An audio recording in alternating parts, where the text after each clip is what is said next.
Hello and welcome back to the ESA Cup. It is the start of a new week. It's a fresh set of matches. We have 3 matches for you tonight, all within Group C. And, well, actually, a couple of them are in Group C and there's one other in another group as well. We'll have a look at that later on. I'm joined by the one for Hot Nicks tonight. It's our first cast together. Hopefully it'll be a great cast. Say hello. Yeah, hello. Welcome, everyone.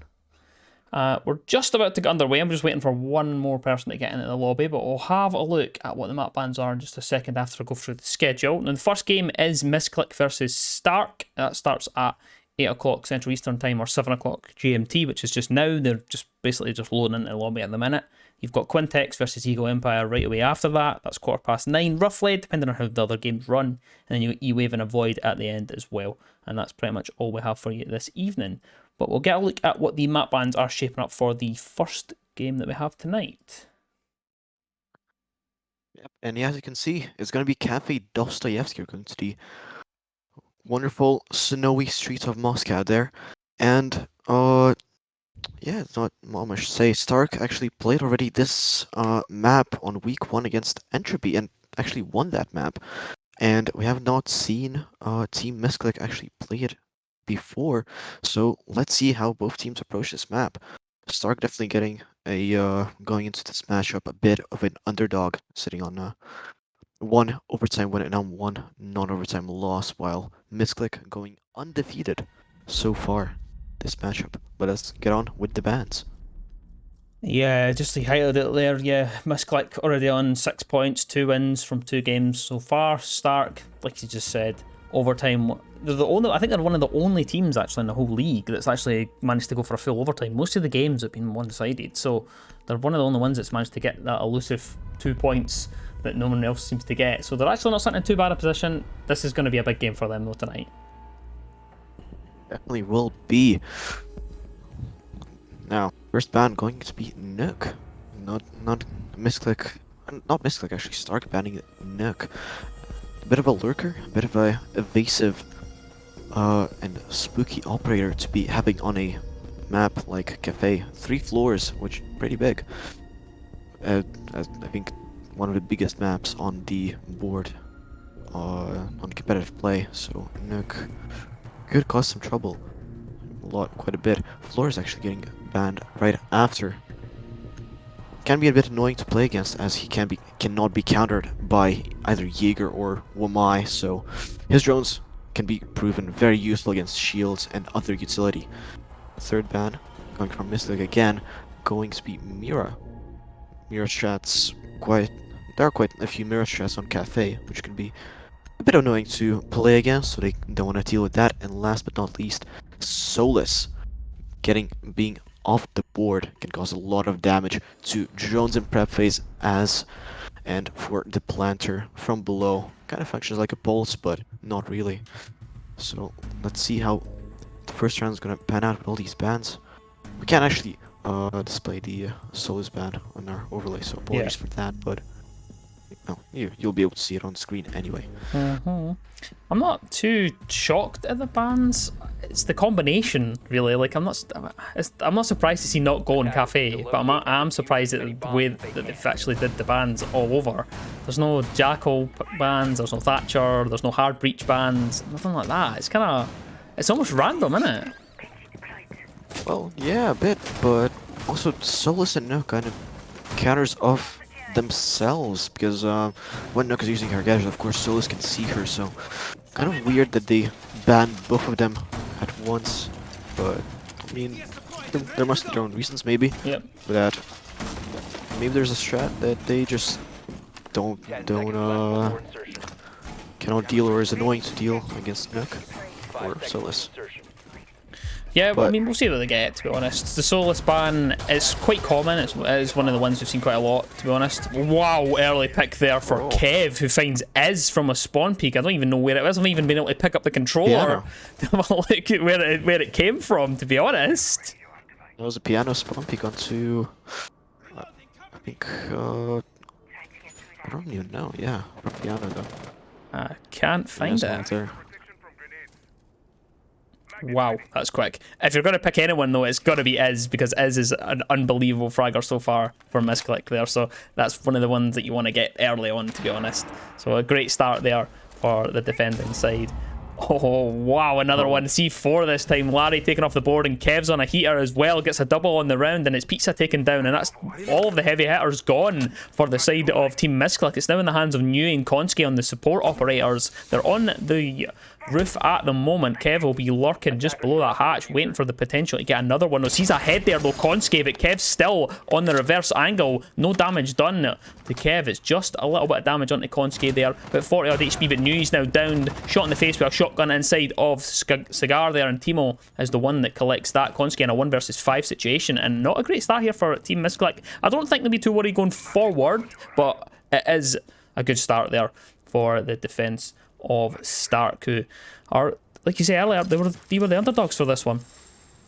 Yeah, they really were, but they're not wasting any time going with that early aggression onto Misclick, and so far, first round's really paying off. I know, being in a 1v5, going up, trying to, going into first floor, gonna try to find at least some pegs, but gets beat on the white stairs and gets the first kill. Gets it down to a 1v4 with 1 minute left. It's still doable. It's not completely out of the question, and Konski does have a pretty good set, a good fragging kind of portfolio, if you will, behind them. They have played entry on a couple of teams before. They are on the support operator here, but they are a good fragger. And just to say that, Timo's there to collect up the round, and that's the first round going towards Stark. Yeah, did not waste any time with those early picks, and early aggression paying off, as I said. But that's kind of what you have to do when you're the underdog and playing against an undefeated team like Misclick. That's what you're hoping for, getting those early picks, getting those early kills off the board so you can more easily counter the execute that's going to come afterwards. But they didn't even see the execute, just kind of everyone died before, just on the setup. Yeah, also I do apologise in advance for the spectating on Cafe. It is one of the worst ones to actually spectate. It's quite difficult to get a look at people on the top floor, so it's easier on the bottom floor. So I do apologise if you miss things, because I'm doing that tonight and I'm also doing production as well. So if there's anything wrong, I'm the one to blame. 3-4, what a big area to cover, and especially because roamers do like roaming on those third or second floor of the building. Really hard to show on the map, but just a lot of time with roaming the whole map if you want to clear all the areas, all the nooks and crannies where the players of Stark may hide. Let's see if there will be the same aggression as they had before. It doesn't look like it. Playing a bit more passively this round. That might actually cause them some trouble if they cannot get any of the heavy hitters off the board for Team Misclick. And just starting to set up their execute, going to the roof. I'm gonna go from top down, roamer clear. And Yana Clone getting sent to the third floor already. Gonna try to do that a bit quickly, as I mentioned, 3 floors. Quite hard to Yep, get there rid is. of roamers, but Kev, getting up stairs. He sees one. I can't find the Yana. Just miss the shots. But he does down the sledge. But gets refragged immediately by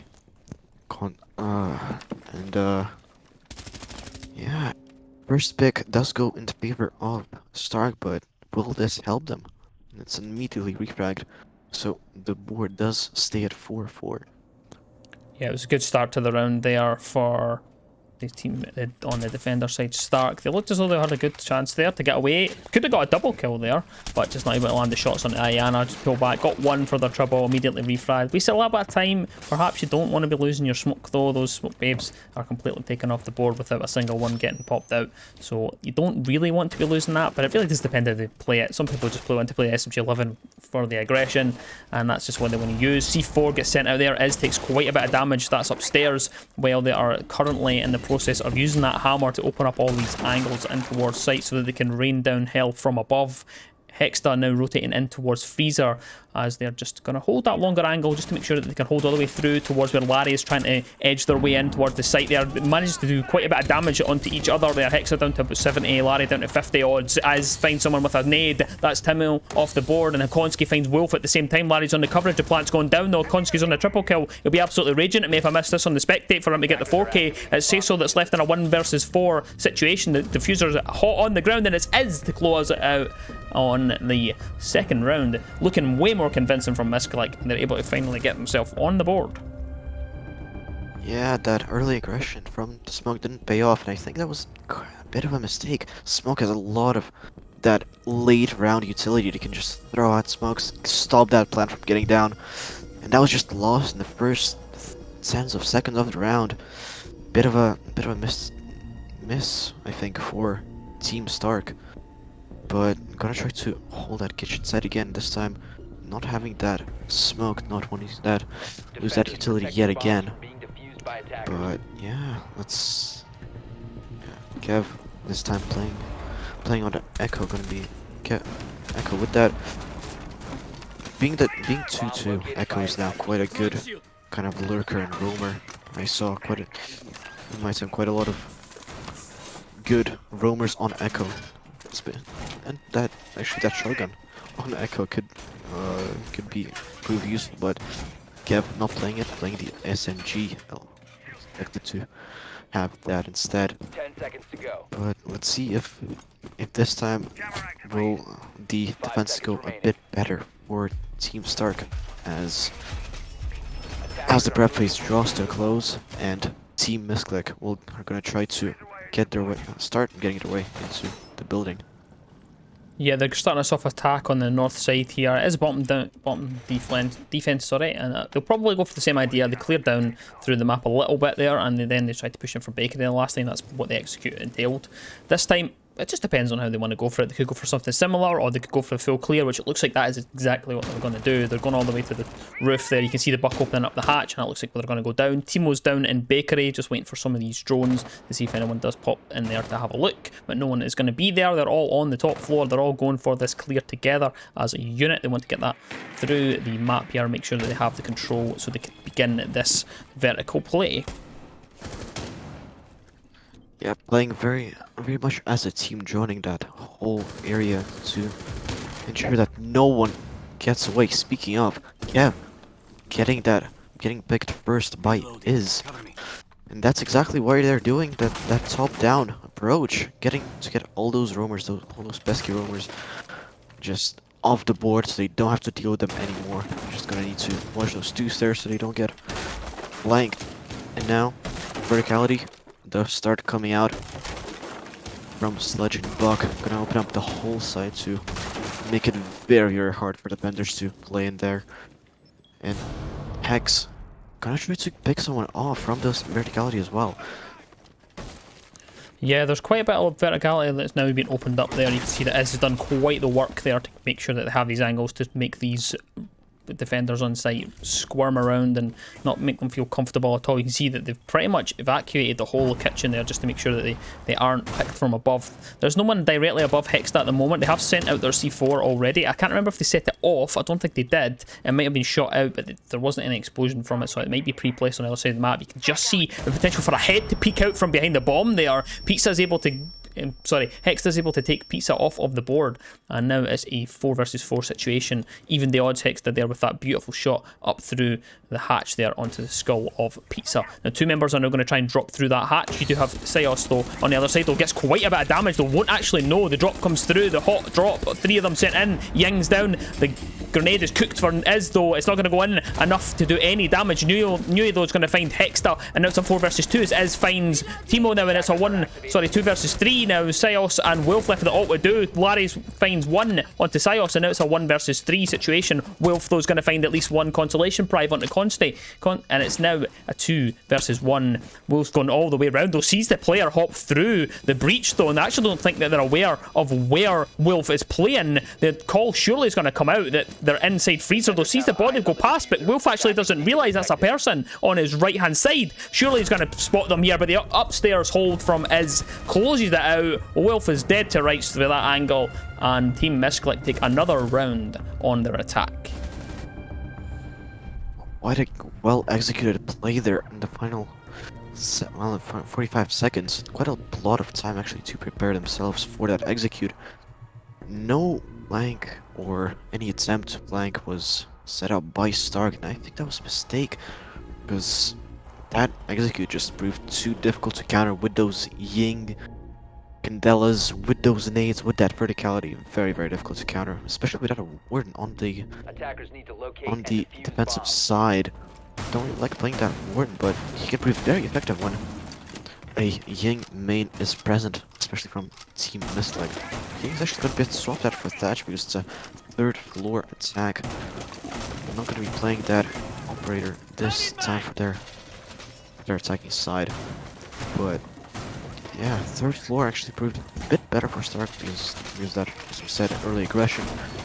Will they go for that again though, or will Team Misclick expect it and counter it somehow? From the looks of it, how the last two rounds went, they're not really gonna go for that aggression this time. Yeah, it doesn't look like it. Doesn't look like any smoke is gonna be coming out. Maybe. Oh yes, actually are from Hexa. Doesn't find anyone. Does get some damage onto Larry. Excuse me, but can't finish the job. Yeah, a lot less aggression. Yeah, I think that's where their detriment is at the minute. I think they've lost those 2 rounds, and it's because Misclick have actually got the sense, and they've got the lust for blood after that first round. The aggression that was brought out against them, they went, you know what, actually, if you guys are going to do it, we're going to do it. And that's exactly what they've done. And I think that Stark need to actually start getting their act together and get back into the swing of things here before it slips away for them. Yeah, quite a strong hold there onto Piano with that zombie. Could be very difficult to deal against, but yeah, Zofia just can get rid of that zombie, keep a barrier, and lost his name. Well, yeah, forced to fall away from that Piano side. Still holding onto the cigar, but Larry finds the first kill onto HMO. What out coming out of Larry? Actually, I don't know where actually, but. Speaking of, Wolf gets a lot of damage, still playing that Piano. Expecting that Zofia to be on that window, but will he expect that she's gonna swap those repels? Is still on that repel. Tries to find, actually downs Wolf. Kev finds one, Larry immediately trades it out with a Wolf pick. And now they have control of Piano, going in already. Oh, finds the 3-drone Larry, not triple kill already. Massive. And yeah, Sauce in a 1v4 now. Again, very, very similar situation now. Coming from Spark, just left in a 1v4. Now we're a 1v3. Finds one. Plan going out, but yeah, I cannot find anyone more. And Izzy closes out this round. Yeah, another good round from Misclick. Again, it's coming down to the aggression. They're just focusing on these power points that are these power positions, even like the cigar lounge there. They had quite a lot of utility that is dedicated towards getting rid of those keeper barriers. They were all on the rappel, supporting each other with the crosses. You seen that it was Iz that got the down, but it was Larry that got the finish on the kill, and it was a great round for Team Misclick. Great cohesion on their attacks. They're clearly playing off of one another, and they've clearly got a plan to do this. That first round aggression is just nowhere to be seen in the last couple of rounds though, so we need to see something for Stark, or we're gonna start to see it slip away. Yeah, we might start to see maybe another just non-overtime loss for Stark. They're gonna hope not. They're gonna hope they at least maybe win or maybe even lose in overtime. That would be quite a consolation prize for them. Still get back that 1 point, but yeah, not that aggression, and that Piano hold. Not much utility was dedicated there. As the zombie was just left there alone. I didn't see any Jaeger ADS there to counter those Zofia impacts or those nades, and just all alone got pressured from 3 of those windows. Very difficult to hold that on your own, but yeah, I don't think that was a very good idea to play a zombie like that. But they're going for second floor now. They're going for a library and reading. Gonna hold that second floor. Quite a default hold they have right now. Opening up those holes, opening up those angles onto site. And Team Misclick going for a second floor attack. As per usual, I think they really like going from roof top to bottom. From for any side. Yana clone already being sent onto the third floor, trying to get some information, get some information on those defenders. Already getting into piano, but Timo tries to get but cannot find a pick. Oh, Piano. Oh, but immediately refrag. Well done by the zombie. Immediately refragged. What is? yeah, great performance there on the top. Sorry, I had to apologise.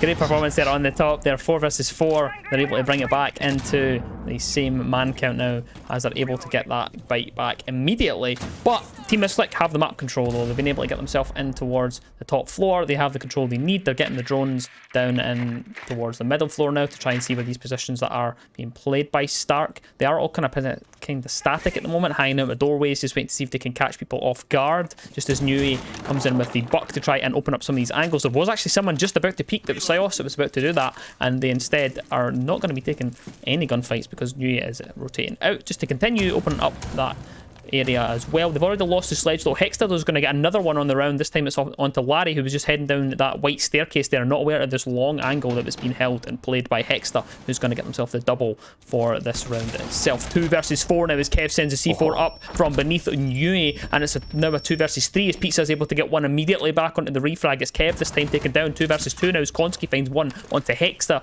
and it's Wolf and Sios under the pressure inside of sight. Wolf now finds one onto Konski. It's a 1 versus 2 situation for Pizza. If there's anybody that can clutch it up, it would be Pizza with the silencer on the Ayana, and the G36 with the 1.5 is available. 37 seconds left on the clock. The cam's down. They're just getting the nade in hand, cooked, pre-made, ready to send into the site to see if they can weed out anyone and make them move around inside the site and give away their position. There is a long angle being held, but the head is spotted, but it's Wolf to react quicker, and Pizza's shut down, and Stark are able to get that elusive round that they haven't been able to get in the last couple of rounds throughout this match. Again, that aggression really paying off for Stark. That Asami just playing the third floor and getting that immediate refrag onto who's actually going 8 and 2 right now. Really crucial pick, I think, for that round win. Nearly lost that, getting from 4v2 to a 2v2, but it didn't matter. They got the round yet again, and now Stark facing the possibility of going 3-3 for this first half, or their first defensive half. Will we see again this aggression that is really paying off for them, or will they again play more passively as we've seen them do before on the side? Hopefully not. But actually Hexta going on that Warren, gonna try to counter that Ying from Nui. We see the team adapt to how the other team is played, and what is that pick from the attacking side? Look at that. A Blitz and Lion and a Ying and a Gridlock. Could we see maybe a rush strat? Team Misclick, and will Stark expect that rush? That fast push from them? We'll just need to wait and see. Maybe it won't be. Maybe it will.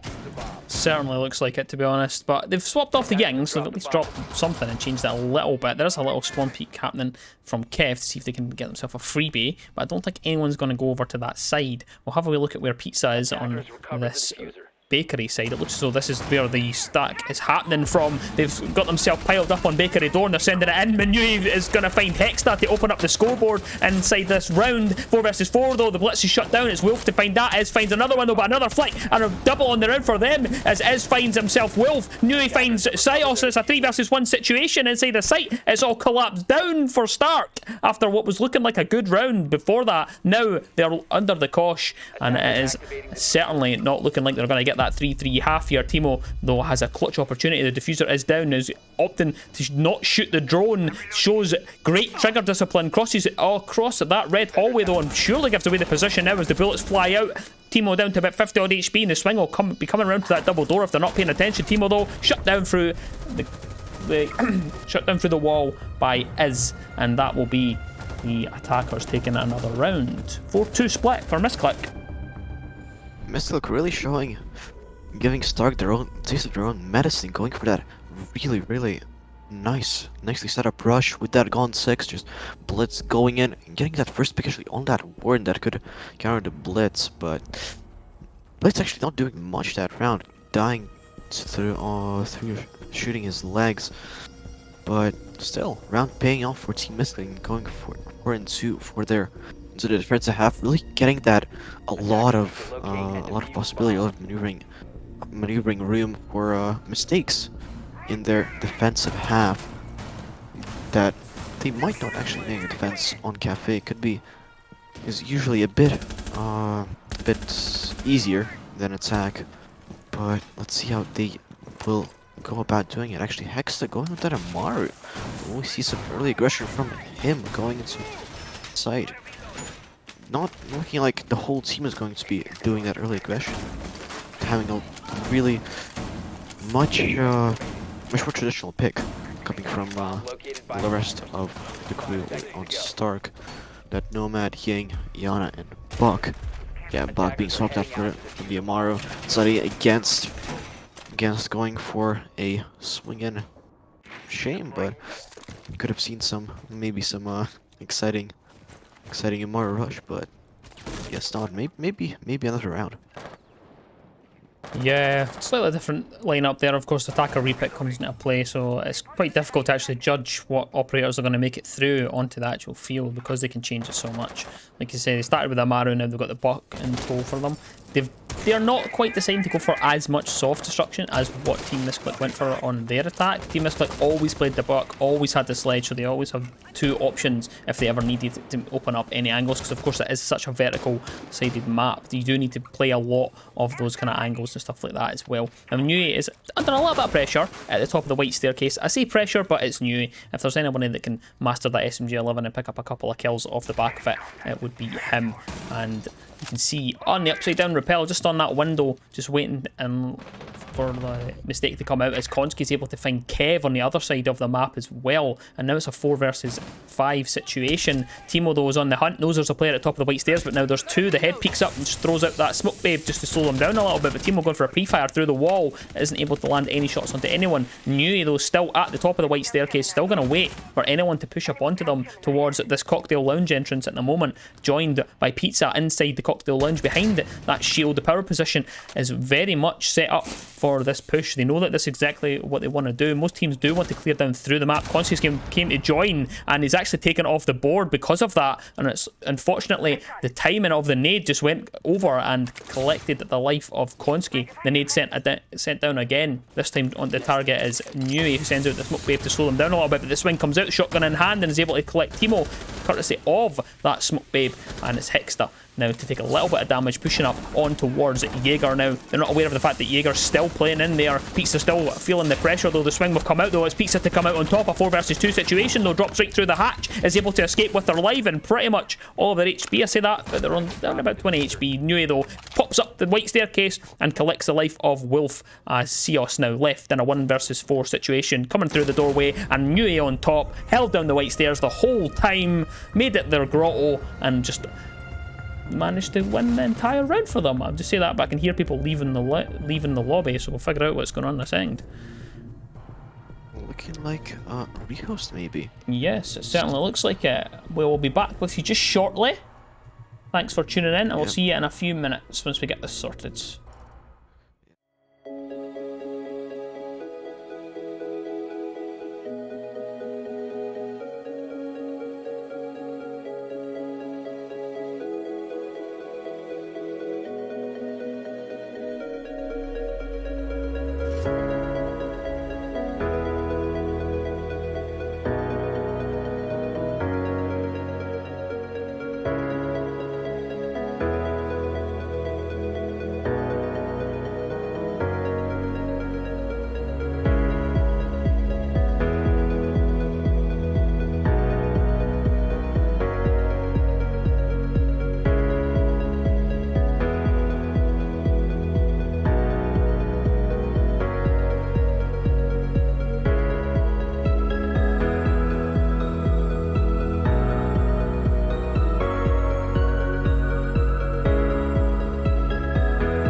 Hello all, welcome back. We have now fixed our issues. There was some connection issues with the lobby, but we're now sorted, we're all good. We're resuming exactly where we were. There's been no issues. Thankfully, usually I get a rehost issue, but this time we've managed to get through it, and Misclick will actually get to finish this game on stream so far, so hopefully there's no other rehosts, fingers crossed, but we're all here, we're all present and connect and ready to go. 5-2 to Misclick, and let's see what they've got for us on this defense. Yeah, Stark, their attacking half not really going too well. Noticing that they're not really using their drones very well. Last round, before the rehost, they only had 3 drones left for them. And even now, I think they're losing. Yeah, they only have 3 drones left. Already 2 drones down in their battery. Drones crucial at this level of play. And with 3 drones left, they just didn't know where the defenders were, and took quite a long time to set up and execute on their second floor. Also, not bringing they haven't brought many nades last round. This round, of course, Wolf jumping on that sledge and Timo playing that Yana. 2 pairs of nades should be enough for them to satisfy their needs, hopefully. But Hex jumping on an Amara actually. And only using it to get to the roof. Yeah, get to the roof very fast. I thought maybe they would catch someone off guard, maybe repel into a window, but playing that Amara a bit more passively, a bit more passively. Yep, sitting on the skylight just now. They just used it to get quickly to the roof, and then they're just going to chill out here. It was just to get kind of some early reconnaissance done. They got up there, got the drones in quick to see what the setup was, see if potentially they could have got a freebie off of it, someone just crossing underneath the skylight, not paying attention or something like that, but it didn't actually happen. Yeah, against team like Misclick, I don't think that's gonna happen very often, that they catch them off guard like that. I think, considering they are going 2-0 for their wins, they are quite well versed and seen a lot of strats, so yeah, very difficult to catch them off guard in my opinion. Flashing out actually the pixel shield and pushing out. And already actually getting the first pick onto Izzy. Konski getting a lot of damage, being on just 1 HP left. And rotating, yeah, I think they rotated down back to the second floor, and they're the attacking half this time, going a lot faster for Stark. Nades flying out, and Stark getting that second floor just 2 minutes into the round. Now have a minute to set up vertical holds, put pressure onto Team Misclick, and try and get into that site. But Konski playing under that new hatch, gonna try to cause some trouble there, maybe catch a couple of Stark players out on rotations. But yeah, with 1 HP, he's just gonna need to either gamble his life or stay in the corner and save his life, as he's doing right now. But Gav fighting first, another pick onto Larry. Nui getting a lot of damage, but free fragging Gav yet again. A lot of damage sustained though, so he's now only 1 shot. Smoke's being flown, and 30 seconds left to execute for Stark. Still up or upstairs, but next, making his way into side, gets big. First pick, not first pick, but just pick onto Nui. Now Smoke is out. Now Wolf getting that Konski getting Timo actually, and yeah, closing that out. Team Stark getting another, I think that's the first round in their attacking half that they won, if I'm not mistaken. Yep, it certainly is. It's the first time they've been able to show something on the attack. It was much better from them there. They managed to have, they clearly had a plan, and it's coming down to the aggression. You know, the rounds that they've won, they've just decided to push back against Team Misclick's aggression as well. So they've just countered it perfectly each time that they've got a round. So hopefully they can keep it going. Hopefully they can keep themselves within touching distance of Misclick. Yeah, playing a bit more confidently on that attacking half. Maybe because they already knew how Misclick was setting up that site. Maybe they just knew what to do then. It's formulated their plan in that attack pause we had a bit earlier, but this time we see yeah, we're seeing a similar pick from Misclick. Will they adapt to how Stark will be attacking, or will they do another hold, similar hold? Do they feel like that was their loss just down to luck, or was it something wrong with their strat?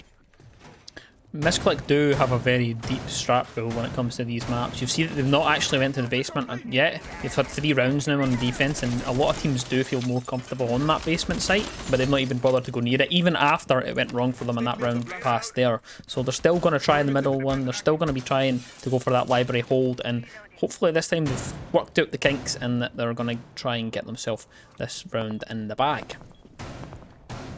Certainly will do. Pulse playing from below. I'm gonna try to catch someone out C4 from below, maybe.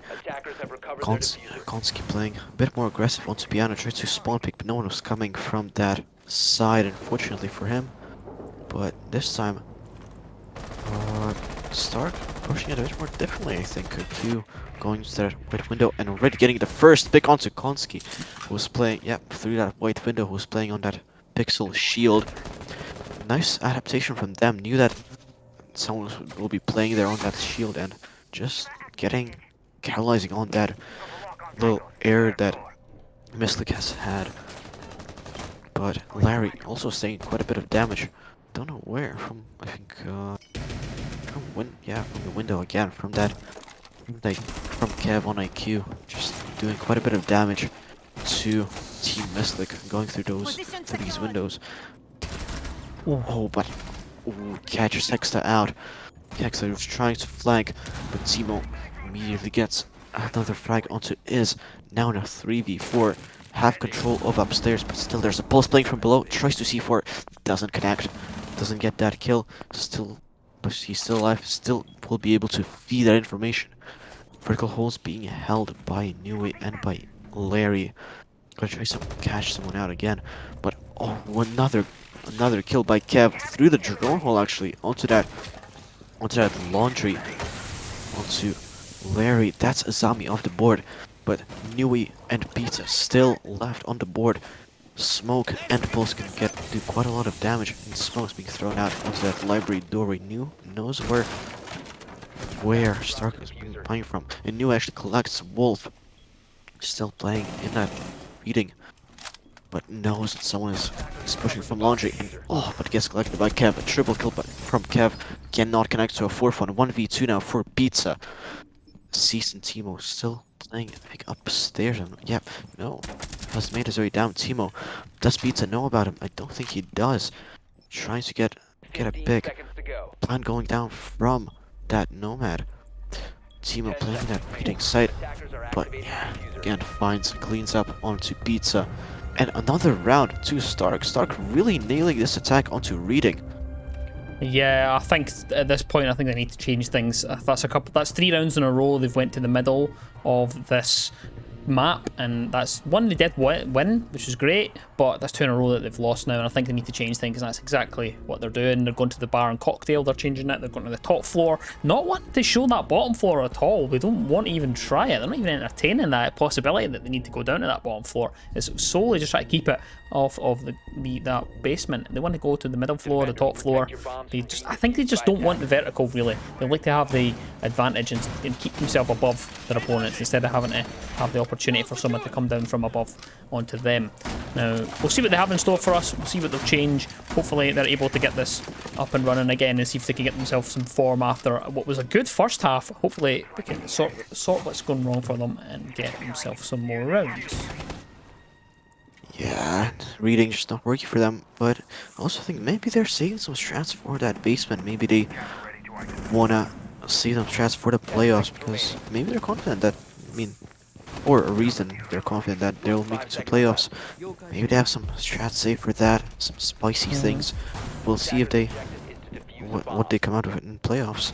But right now, they just gotta focus on not getting defeated by Stark. Stark putting up quite a fight against Misclick. Quite a Goliath. I don't remember the analogy I was gonna do. Goliath versus What is David that, versus man? Goliath, that's the one you're looking for. And just Yeah. as we said that, Pizza's able to go for the run out and finds Kev. That's a freebie off the board there, and one of the, at least, let's say heavy hitters. In fact, well, we've had the rehost, obviously we can't quite see all of the KDs from before, but Kev's already on 4 after the rehost, and it's only been a couple of rounds, so a great pick for Pizza to take. And there's another one on the other side of that door that you can just see outside at the bottom of the screen. You can see a Mario on the drones there. That will likely be the door that they're going to go in, or they might enter from heaven. It really does depend what they want to do with this. They have the choice. It looks like that is exactly what they're going to go for, straight in from heaven, just holding out, waiting for the call from the rest of their teammates, and they must have thought that they received it. They're sitting in, and they're going to find one at least as Larry shut down, but gets flashed by their opponents. But Young Candela Seos finds another one on Nikonski, and it's now a 3 versus 3 situation. As Pizza finds one, he pops up the white staircase, collects the life of Hexstar, and Timo finds New at the same time, is onto Timo, and as the plant is now going down. I don't think they're aware of this. The red pin comes out, and now the call will be there though, and it's a triple for Pizza on the round, a 2 versus 1 situation, and surely one of them's just going to pop onto that diffuser and get it diffused as soon as possible. But Sios will have something to say about that from the skylight, but it's actually gone for the rotate, won't have the sound cue, and onto the fact someone's on diffuser, doesn't spot the Azami head, but it does eventually, and it's Pizza with a quad, a 1 versus 1, shuts it down, and Team Misclick are able to take that round off the back of a beautiful quad there from Pizza, and they finally are able to get the round on the defense again. That was a really nice effort from Stark, but just slapped down by that massive 4K from Pizza. Really, yeah, just that aggression from Stark. Mystic wasn't expecting it, but still just couldn't capitalize on it. And again, going at for, oh no, this time for a fireplace and mining room side. Doesn't want to do that. This time Mystic doesn't want to do for a reading take. But going back to that round, yeah, really nice effort from that rush, but got it down to I think a 4v2, if I'm not mistaken, but yeah, just did not transform that into a win. And now we're on a match point for Mystic. Mystic just needs one more round to transform this into a 7-4 win, or Stark needs to find just 2 more rounds, go into overtime, and to guarantee themselves at least 1 point to help them in those group standings. Yeah, it's been a good game, to be honest.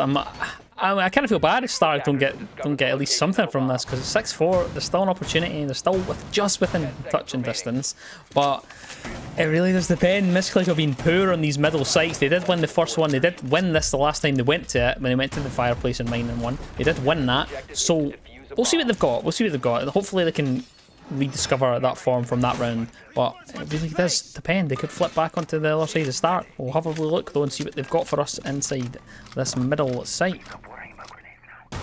Yep, we'll see. Hexa again on that Amaru.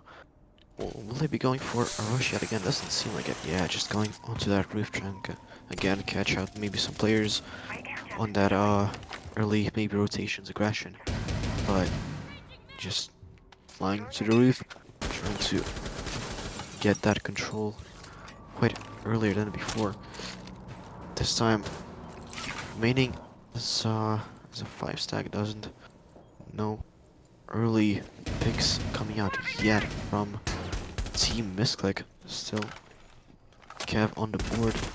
Cav proving quite a useful tool for Stark, as yeah, quite when he was taking off the board, Stark couldn't really capitalize on or win around. Maybe this time they'll be able to. A minute down already, and repelling into the piano window, but yeah, no one was there. Just wanted to get in there quicker. Now they have some info that Pizza playing on Cocktail. Smoke coming out from Nui onto that pixel doorway, stopping that Timo in his tracks, trying to go down that white hallway. Nui gotta be careful though with these nades. He has a whole Nui pushing up that white hallway, going to the bathroom. Tries to collect Timo, doesn't get him, but no, gets a second shot onto him, gets Timo first pick, going in favor of Team Misclick. Still Cav playing that doorway. Tries to collect Nui on low HP, but Nui gets a second kill, goes into piano now, tries to push, capitalize on that, oh, but cannot get third one. Still a massive effort from Nui. Getting those 2 open frags onto Kevin. Timo, massive loss for Stark. Quite heavy hitters from them taken off the board very, very early in the round. And 40 seconds left. They have second floor control. Gotta start making those not rotations, vertical holes to try and get some kills onto Team Misclick. Hex trying to wallbang through the floor. Seems that they don't really have any info onto site. And yeah, don't really have many drones left. But Konski getting another kill onto Sayos. Now a 4v2. Knows that they dropped into laundry. Oh, but he gets one, beats it, just immediately reflex. And oh yeah, that's just clean it up. And a 7-4 victory for Misclick. Yep. Spark couldn't capitalize on that aggression, unfortunately, but still a massive effort from them trying to defeat Misclick.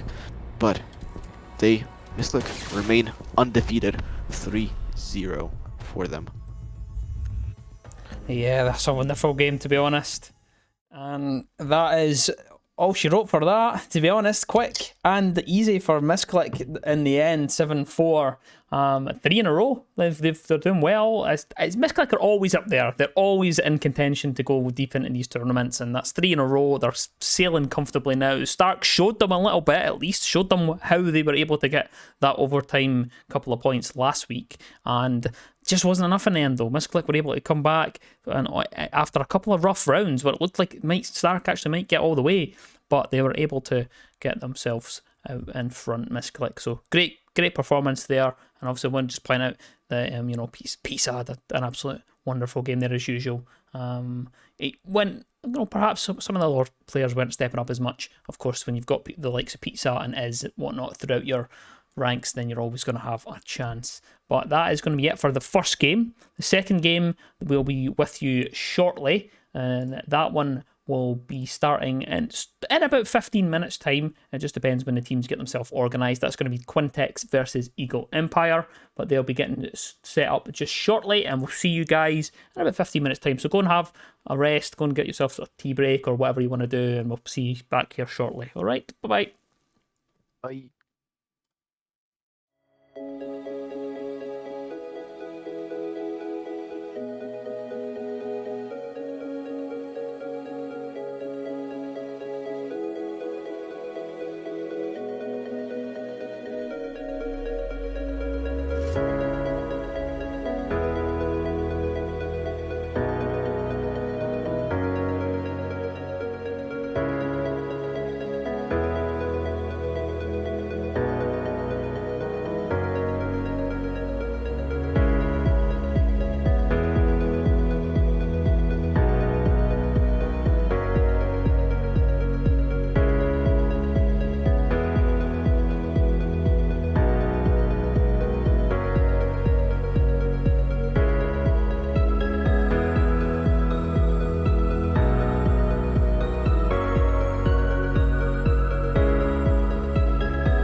Hello and welcome back. This is game number 2 and we have Eagle Empire versus Quintex. We'll be getting started momentarily. We are going to Villa, it seems. What do you think of that?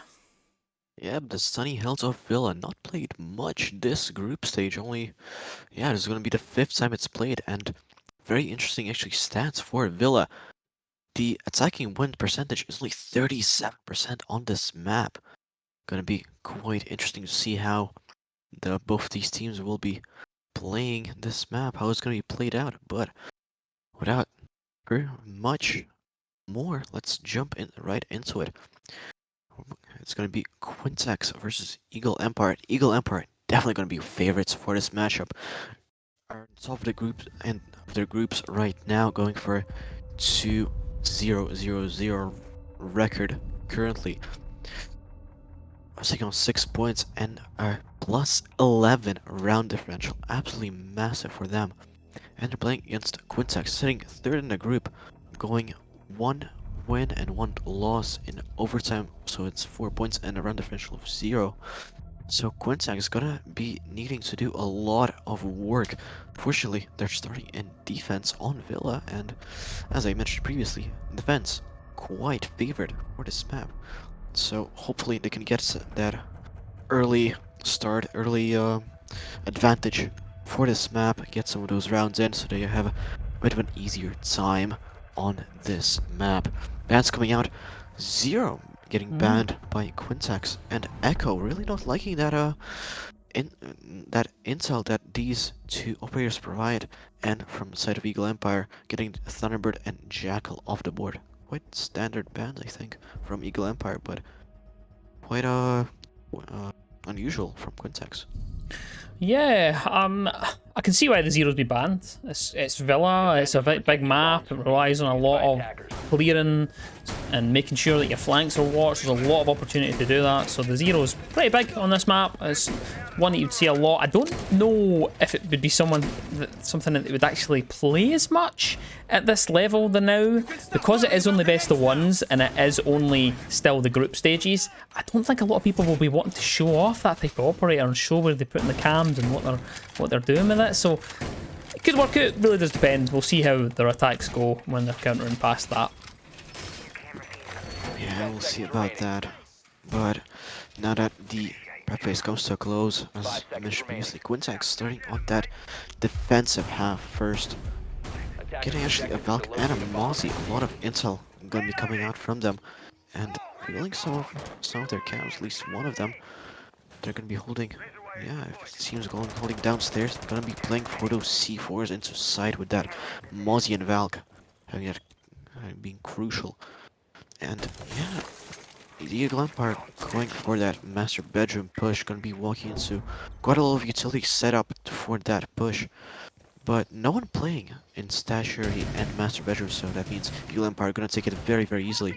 But Stoltz actually going from basement. Will Quintex be expecting that push? That downstairs already in those back stairs, getting droned in. They must have heard the shot by now. And Oliver, yep, getting droned out, getting spotted by a Twitch drone. And yeah, just trying to find those early engagements, find this first pick. And speaking of, Solar's getting killed by Yuxi on that bike. And yeah, first pick goes in favor of Quintex. Yeah, they were just lying in wait on that bottom floor. It's almost like they gave it for free on the top and just invited the pressure. That usually you see people extending all the way out to bedroom, but there's none of that from Quintex. They've actually just opted to pop a couple players down below, and it was almost as though they were just lulling them into a false sense of security inside a bedroom, and then they just popped up from below, and we're actually going to be, you don't need to clear this whole area. You actually just need to show a little bit of face downstairs, but they haven't opted to do that. Instead, they've actually decided to go all the way round through and towards the 90 area now. That's where they're pushing from. You see K pushing up the hallway though. Is going to be downed for his trouble though. Robson swings out and finds K as Valdez finds another on the round. It's a triple for them. They're on the staircase right now. They're on the hunt for at least a 4K. They're holding out on the red stairs. No, there's another player there. The red ping sings out. They have the information that the sledge is coming round that corner and will be peeking onto them momentarily. Enjoy Your Life though is sitting just on this angle next to the doorway waiting for someone to swing around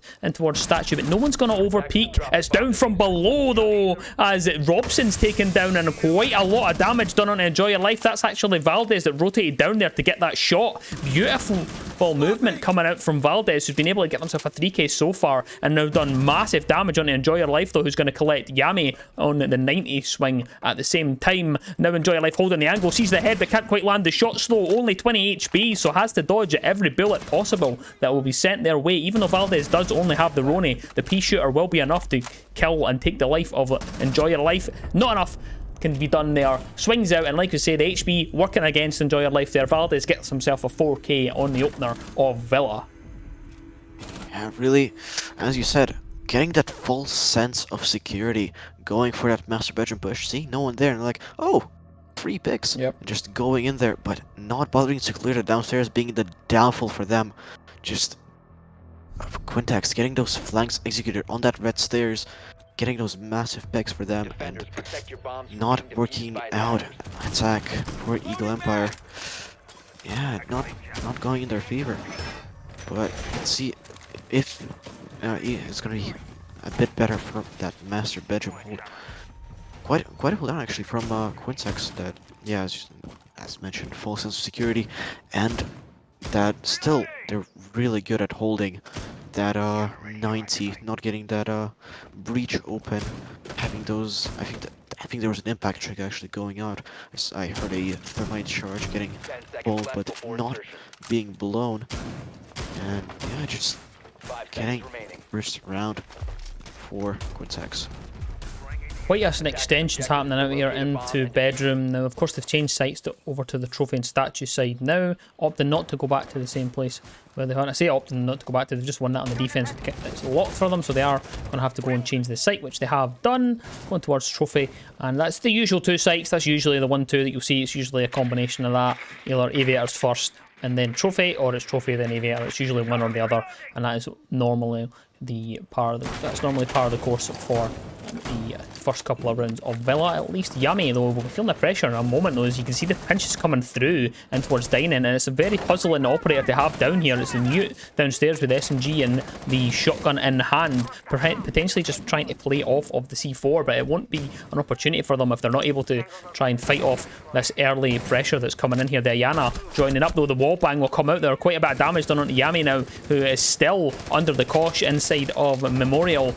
The double up coming through for both the Ayana and the sledge at the same time. Robson coming through now, knows that there's another. Look at the drones at the feet, look at the info that's been gathered. The ping's surely coming out, but it's actually a missed drone. They don't realise Warden's on the corner though. Fago swings round and gets a freebie onto Robson, and somehow, even despite all of that information that should have been getting paid through towards the rest of the team in EE, they are unfortunately going to lose out a life at least, but Vitals is going to bite one back, and that is onto Yami, who's eventually hunted down and killed inside of Memorial kitchen area. And now it's a 4 versus 4. Gunner feeling the pressure inside the site on the top floor. I do apologise for the spectating because it's not picking up the right people, but Gunner holds the angle through from the statue wall all the way through into the bedroom. Knows that there's some pressure to come from either window. There's at least 2 or 3 players on that outside area. Enjoy Your Life is the one that has the Nomad there, setting up some of those air jabs to make sure that no one can pop through into bedroom to flank them though. Yoke is able to get Vitals, and now it's an instant refrag there as Fago pops down the staircase as well to try and get another one. Greedy's area though finds Fago on the top of that staircase, and Astro, they were there waiting for them to come up, and the HB just worked against the Warden. They're taken off the board, and it's a 2 versus 3 situation for the side of Eagle Empire. They are now just lying in wait, a little bit of a stall out now, just reassessing themselves. They've got quite a few kills, they've got a foothold in the round, and greedy Zeri is shut down here courtesy of Gunner and the AK-12 that's sent straight into their skull, just pushing through, sweeping in towards Astro, looking to try and get the execute down now. The Ayana clone comes out to try and gather some more information to try and find out where Valdez is, but remember, Valdez went massive in that last round, was one of the big hitters in the opening round. 17 seconds left on the clock. Will be hoping to get themselves a good clutch situation. We'll hear the diffuser going down now. It's on the default plant though, but they're prone on the ground there. A beautiful shot comes out from Valdez, finds Greedy, and now it's a 1 versus 2 situation. The diffuser is hot and ticking. They're going to have to try and get themselves in a round statue to try and get this back into their favour though, but there's one at the top of the Astro stairs they're not aware of, and Solars collects the round for the attacking side of Eagle Empire, who bring this even now after 2 games. That was a really good effort coming out from Quinsex on that defensive side, getting those early picks, but not being able to capitalize on them. Eagle Empire get that first attacking round for themselves, and yeah, just can capitalize on it. They had quite a good hold, and capitalizing on the mistakes that Eagle Empire did on that, even on that misround on bottom Astro, getting that kill, and mute of Yummy, just trying to waste as much time as possible. Knew that was quite a bad situation he got himself into, and just tried to stay alive, just waste as much time as possible, and that might have actually worked a bit into their favor.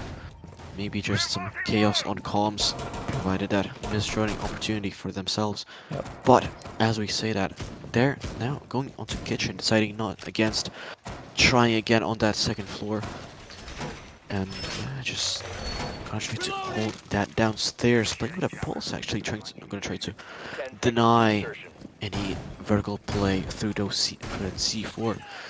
2 C4s on board of Quinsex could potentially have 2 or 3 kills, could have quite a big impact.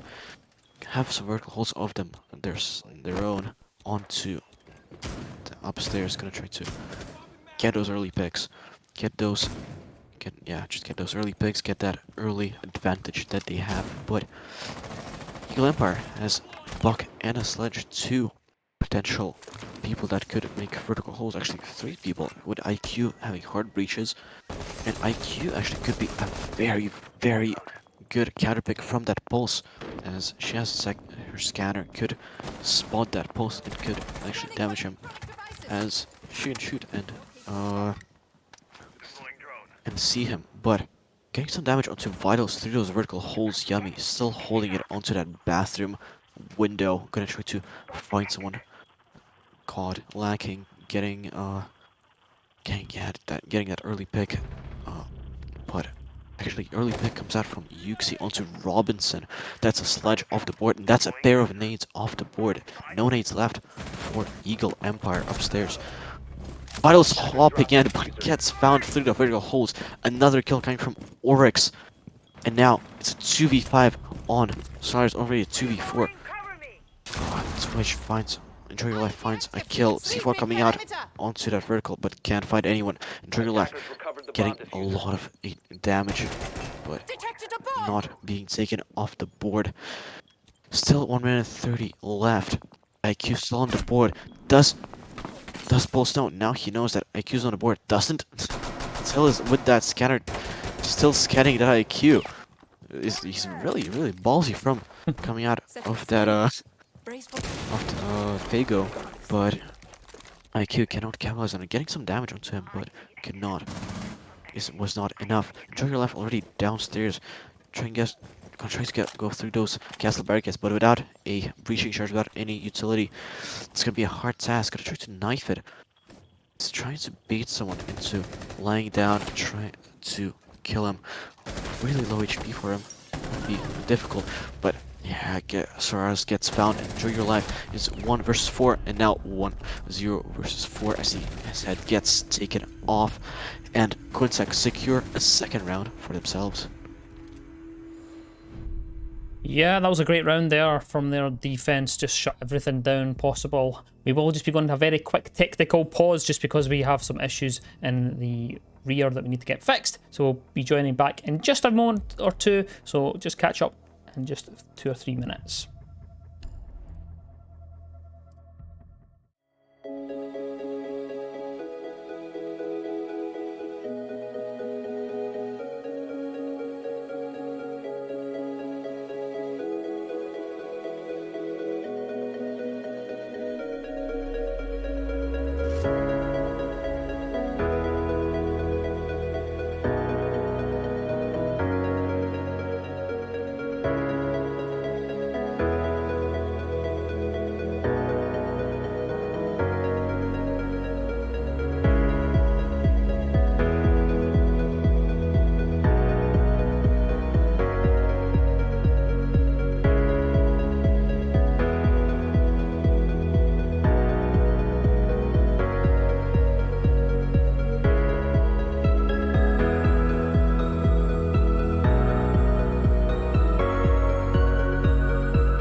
Hello everyone, thanks for bearing with us. We're now back. We just had a little technical issue that we've now ironed out, and we will continue marching on with Villa. We're 3 rounds in, 2 rounds in the lead for Quintex now on their defence. Eagle Empire though will be hoping to get themselves up and running on the attack going into the 4th round. Yeah, Eagle Empire just cannot really find much in terms of openings from Quintex. Quintex playing it really well on their strats, just on their setup being quite different from default setups though. Kitchen was a bit more close to that, still couldn't find these openings. But it's also important to remember, Villa, quite a defender-sided map. Again, 67% in our league win rate on defense, which might be a contributing factor for Quintex, but this advantage, they're just grabbing with both their hands, just clinching onto it, trying to get as much of advantage as possible in this early half to just try and win as many rounds as possible so they have a better chance in defense. Though Eagle Empire switching out their attacking strat, going for a steady push now, gonna try to find a steady push, find those players playing actually in games and barroom on that. Yud and Azami, Yummy playing on that bar was very effective, quite effective with wasting his time downstairs. Pre-place C4 on the bar, could foot 3 people if he can blow it up right now. Oh, and it finds one down to Robinson. Though they have a think of Vitals could pick him up, but no, finishes him off. And nearly finishes off Vitals. Really nicely played C4. Really well done from him. Now it's 2v5. Vitals gets dropped, but Solaris finally gets Yummy. And now it's 2v4 for Quintex. Very nicely played from Yummy. What a C4 that was. I could just see it sitting on that wall prepped there. It was perhaps a little bit late. I'm quite surprised that it didn't actually get destroyed with the sledgehammer as they came through the wall there, but they were able to get themselves that double kill at least. And Valdez, they will be downed through that open wall and towards the aviator area. It's Enjoy Your Life that collects that with the F2 and the 1.5. Of course, it will be a great gun to have on side for the potential clutch situation that is about to be in the hands of EE. You can see Quintex have 3 members left on side. They're not going to overpeak. They're just going to sit inside the site and wait for it to happen. They'll pretty much announce themselves. Who's holding that angle? It's Gunner all the way through and Master. Look how deep this angle is. Finds Solars with that 1.5 all the way through from the bedroom towards the landing area. Now Enjoy Your Life's left in a 1 versus 3, and still that long angle will be bearing down on the position of Enjoy Your Life, who now sets off the proximity alarms and announces their full push in towards landing, and it's Gunner, K and Fago that are left to do it. They're the ones that are holding out inside the site, but Gunner's going to peek straight into the stream of the F2 bullets and is dealt with by Enjoy Your Life, but he is lying in wait behind the bomb chassis on the other side and will get themselves that pick for the defenders. And Quintex are looking strong on this defense. Yeah, they really are, but also Eagle Empire not really utilizing their drones really well. They had 9 drones, 4 drones on the floor and another 5 in pocket, plus the 2 Twitch drones. Quite a lot of drones, but couldn't drone out that C4 or Yummy playing in bar, which could have cost them that round if they would have known that Yummy was playing in bar, just hiding out and waiting for them very patiently. But very nicely capitalized from Yummy for that misdroning. And yeah, just Eagle Empire not using their utility to their full extent. Very good try from Enjoy Your Life to clutch that out, narrow it down to a 1v2, but still couldn't get it done, unfortunately. But yeah, really powerful guns from Eagle Empire, just getting outsmarted, I think, by Quintex. Yeah, I just want to take a minute just to apologise for the server issues that we're experiencing. I'm not 100% sure if it's me or if there has just been server issues over the last few days. I've changed the servers a couple of times and all of it doesn't matter what combination it is, it seems to be having a bit of lag, so I can only apologise if that is translating through onto the stream, but hopefully it's not affecting the game too much. It doesn't seem to be affecting the players at all, so it seems like it's something on my side. And we'll get it sorted eventually, but for tonight it should be okay at the moment. Yeah, yeah, I can see it, but it doesn't really impact the game. I don't think too much. I mean, yeah, just important to see those opening frags, those picks, and yeah, just doesn't really impact the game. Vital's actually playing on that main door front entrance, gonna try to catch someone out on these picks, and Robin's playing on his red stairs, joining already really more and more careful, a lot more careful. Eagle Empire is playing. Stalk already on those bottom Astro going to try and cause some damage, but yeah, just Eagle Empire taking it a bit more slowly, a bit more passively, trying to join out those Quintex players playing downstairs. Oliver playing with UK, I apologize. And Oliver doesn't seem to be too scared of them. Gonna push into dining onto kitchen, knows that they're gonna be hunting him down. It's Aviator, so Eagle Empire trying to not commit the same mistake, but UK trying to get Solaris, but gets taken out by Robinson. Just still one more left. Oliver playing downstairs in that dining, in that kitchen. As I was saying, Eagle Empire trying to not make the same mistake, just abandoning the roamers downstairs.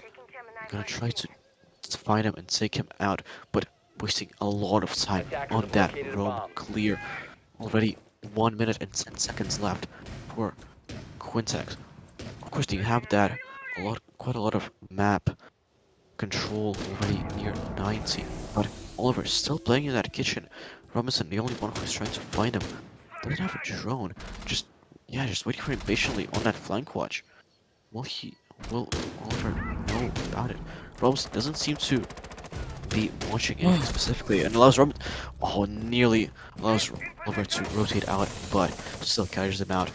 And down to 5v1 already. Solaris finds Fago, and now Yummy in a 1v5 situation. It's a flawless round coming from Eagle Empire.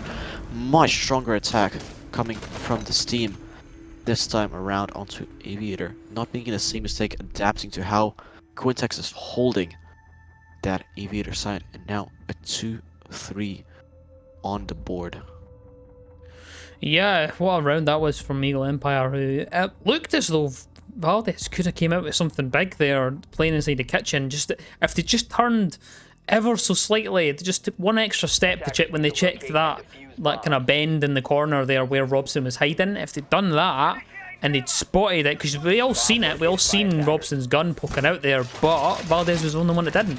So it's just to their detriment, and if that goes the other way, it's a 3-3 situation instead of it being a 5 versus 2 situation. So that's the big part of the round. We've seen that little cat and mouse play that was kind of as it went around each other inside of the kind of memorial area. I can see that the lag's getting quite bad as well, so I'm going to have to go and check to see if I can get that sorted. So feel free to chat in a minute. I'll be back in just a second.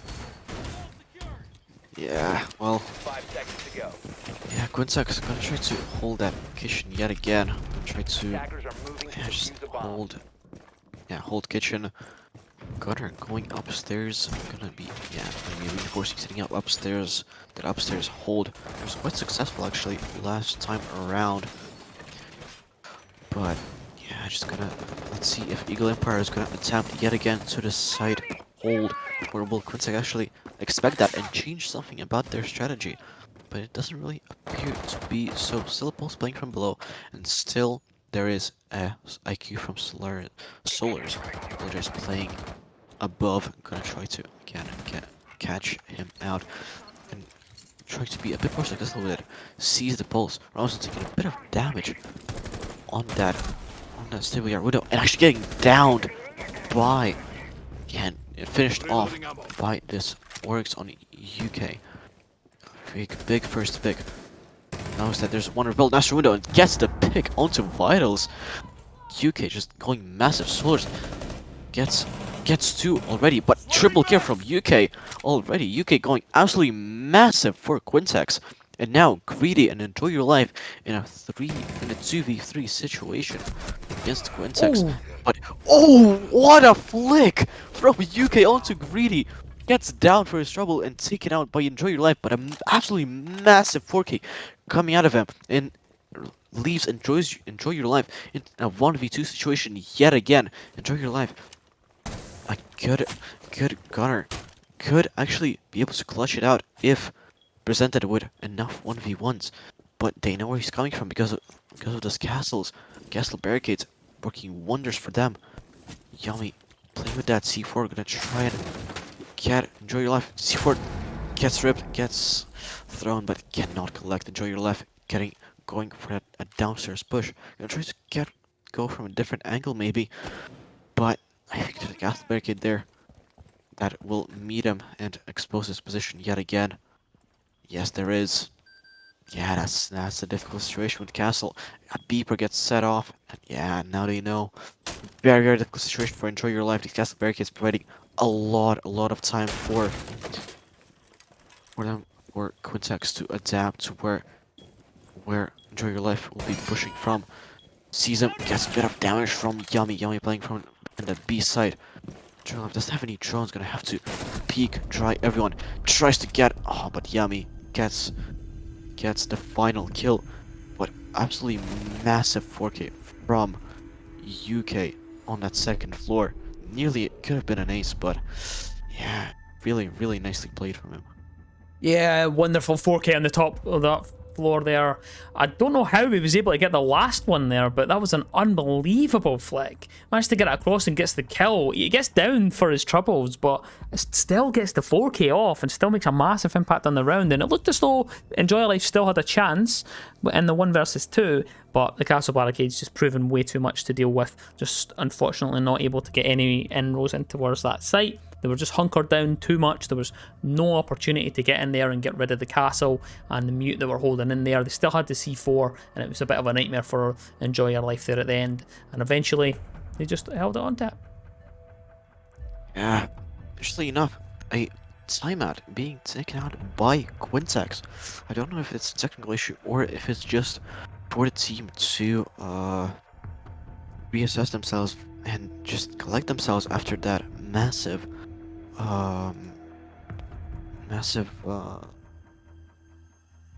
defensive side, but I guess there wasn't any technical issues, or is there?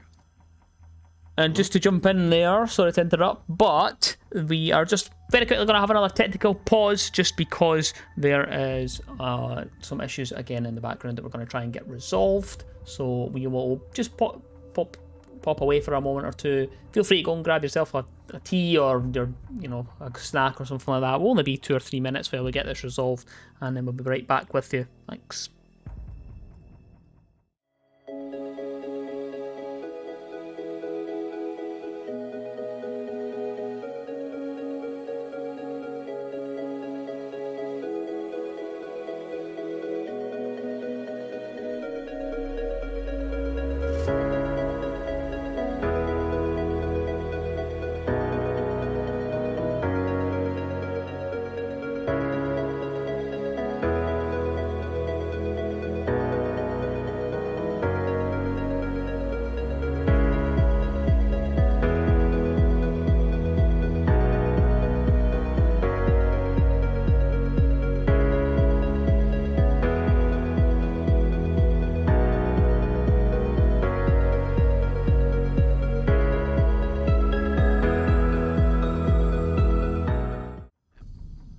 Hello again, thanks for holding on there. We've now got our issues ironed out and we're just going to get straight back into the action. 4-2 in favour of Quintex, who are leading the way with a stormer of a defensive half to get them started. But things have switched, and of course you have mentioned that it's 67% in favour of the defence throughout the league so far on Villa, so they will be fancying themselves as they go into the defence themselves.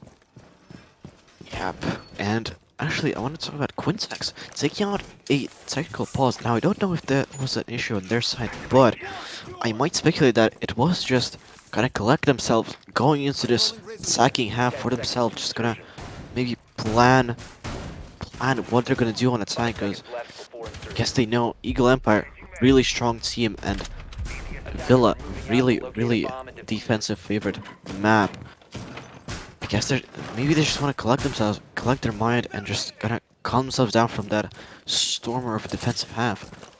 But yeah, let's see if it will help them on this first round of attack. Actually, yeah, enjoy your life playing in that Astro. UK repelled on an Astro window, starting to drone out this second floor. Gonna be going for that second floor push. Actually, Gunner playing that fuse could be very impactful to clearing that utility or clearing in people from below, from that kitchen. But it could be quite a bad pick if Greed Pulse from Greedy could take him out when Gunner is placing his fuses, of course. Well, he's very stationary, but first pick goes out of actually Greedy on Pulse. I don't know where it came from below. Maybe for the vertical holes, not sure, but anyway, first pick not going in favor of Quintex. Yeah, the opening pick here for Eagle Empire, who'll be feeling a bit better now. Of course, they've got themselves another one, and we spoke about it before, this being defensive-sided, and that's exactly how it's panning out there. That nice angle up into bedroom is able to claim the life of Yami there on the buck, and that's the vertical gone, so there's no chance for them to open up any of these holes though. But the vigil there as well inside of statue. Solars finds Gunner, and it's now a 2 versus 5 situation with Fago and Valdez left with it all to do. Do they have the call that Fago's came down this hallway towards 90? They do. They have the info. Enjoy Your Life has popped up behind the trophy room door and is just holding on to that, the area coming in from the wolf area. And now the swing just comes through, popping off a little bit, a couple of bullets just sent down, and then Enjoy Your Life is going to pull all the way back downstairs just to play their life a little bit, play a bit more safely. And Greedy's area though just forgets that angle's open up wide, and Fago collects the freebie, shoots them in the back, and now they have the full vertical control, and somehow we're in a 3 versus 2 situation as Valdez catches Robson on the back stairs coming up from Astro, sees some feet from above, and does quite a bit of damage to each other, and pre-fires through these floorboards to try and find anyone on that bottom floor. Valdez still trying their damnedest, and he does. It's a double kill, and this could go all the way back into Quintex's hands. Solars is down to 10 HP inside of Pantry Staircase, so somehow they have to try and get this back into their favour, though a little bit of lag from our part, but Enjoy Your Life is able to at least slow Quintex's attack a little bit more, as Valdez is now in a 1 versus 2 coming through towards the memo area inside of the site. Has to get the diffuser back though, doesn't spot the player inside 11, eventually does, has the pistol in hand, sends a pre-fire through, spins the corner to try and get the 1v1 isolated, and Enjoy Your Life comes out on top, and that looked like it was gonna potentially go back to Quintex, but Eagle Empire are able to hold on. The last 2 remaining members put in a shift to at least get themselves to that round on the defense. That was a very scary round for Eagle Empire, nearly losing actually that advantage that they gained on those vertical holes. Really good effort from Quintex, but just could not find the last 2 players. Enjoy Your Life just clutching it out with those final 2 kills, as Solars was on really low HP, could really do anything with that 10 HP. Just a sneeze on him would have been enough to kill him. But yeah, just getting that attacking half first round on their defense. That kitchen hold proving to be good for Eagle Empire. Yeah, it seems like they're going to try that again, to be honest. They've gone upstairs this time to trophy, but they've still got the extension downstairs with the castle in tow. So they are going to be doing something similar to what they were doing on kitchen. So it's not exactly like for like before, because it is a different site, but they're going to try and play the same anyway, as if to hold for the vertical. They want to try and stop anyone coming in towards the bedroom area, and also playing onto that main wall. You can see that there's reinforcements on it, but there's no attempt to actually block the utility on the wall. There's no bandit or Cade or anything played on that wall, so there is no attempt to actually actively hold on to it, or passively hold on to it even. They're actually just going to hold on to it from below using these vertical holes, and it doesn't look like they've actually created too many vertical holes, so I think they're actually just going to wait. And it looks like, just as I said, that Vitals is the one that rotates in to open up some of those holes to make sure that they do have angles that they can defend bedroom from. Yeah, I think they're going to be playing more or that Valkyrie, those Valkyrie cams maybe inside. Maybe that's why they don't have many vertical holds, but we'll see. Can't really spot these Val cams right now, but as I said, enjoy your life getting droned at. None of these playing in 90, and he gets collected by Gunner. Didn't expect Gunner to be already in landing really fast on that take, and Solar's getting taken out by UK on an Astra already inside, and already they have control of site. 2v5 now.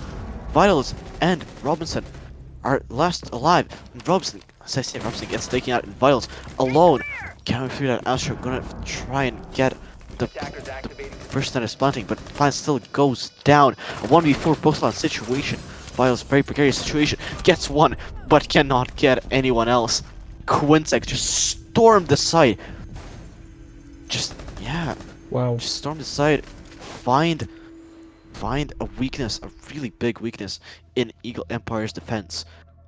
Yep, I spoke about it there just a minute ago. They were going to try and hold on using the verticals there. They were going to try and have an active hold through these holes that they'd created inside of the bedroom and inside the statue and whatnot. But they didn't even have a chance. Didn't really matter. UK was like, you know what? I'm just going to send it straight up the astral staircase and try and get a couple of kills. All the way on to 12 kills already. And it's 5. There's only been 8 rounds, so there's still a couple more rounds at least left. So there is a potential for them there. If this goes all the way to overtime, we could actually see 20 kills coming out from UK if they're able to get quite a few of these gunfights in their favour. Now, I'm hoping that EE are able to stop, collect themselves for a minute, and just regather their minds and use this time out wisely, and then fix things and, you know, figure out what they can do in terms of figuring out what these issues are that need to be ironed out. Because there are a couple of glaring issues, and it seems to just be the aggression from Quintek they're not able to deal with, to be honest. Yeah, I think Eagle Empire just succumbing to that pressure. They are fan favorites for this matchup, getting like 76% I think on the poll in Twitch, and just maybe that pressure just being too much for them. Hold on a minute. And it's living room. Yeah, living room library, quite an unusual sight. Maybe trying to catch Quintek off guard on their attacking half. Could this be a turning point for Eagle Empire? Maybe they're gonna be revealing some of their hidden strats that they probably have been making. Maybe that's what that timeout was all about. Let's see if this could be a turning point for Eagle Empire. Maybe they can get those final 4 rounds for them, get that non-overtime victory, or will Quintek be able to dodge this this curveball that Eagle Empire have thrown them? Yep, changing things up a little bit. This is definitely make or break, because if they lose this one now, then they're looking down the barrel of a match point. So they need to get this. They need this round. This is the biggest round they've played of the whole game. They need to try and make this count. They do still have quite a few to go before they actually equalise onto 5 points each, but this is the big round. This is definitely the one that they would be hunting for.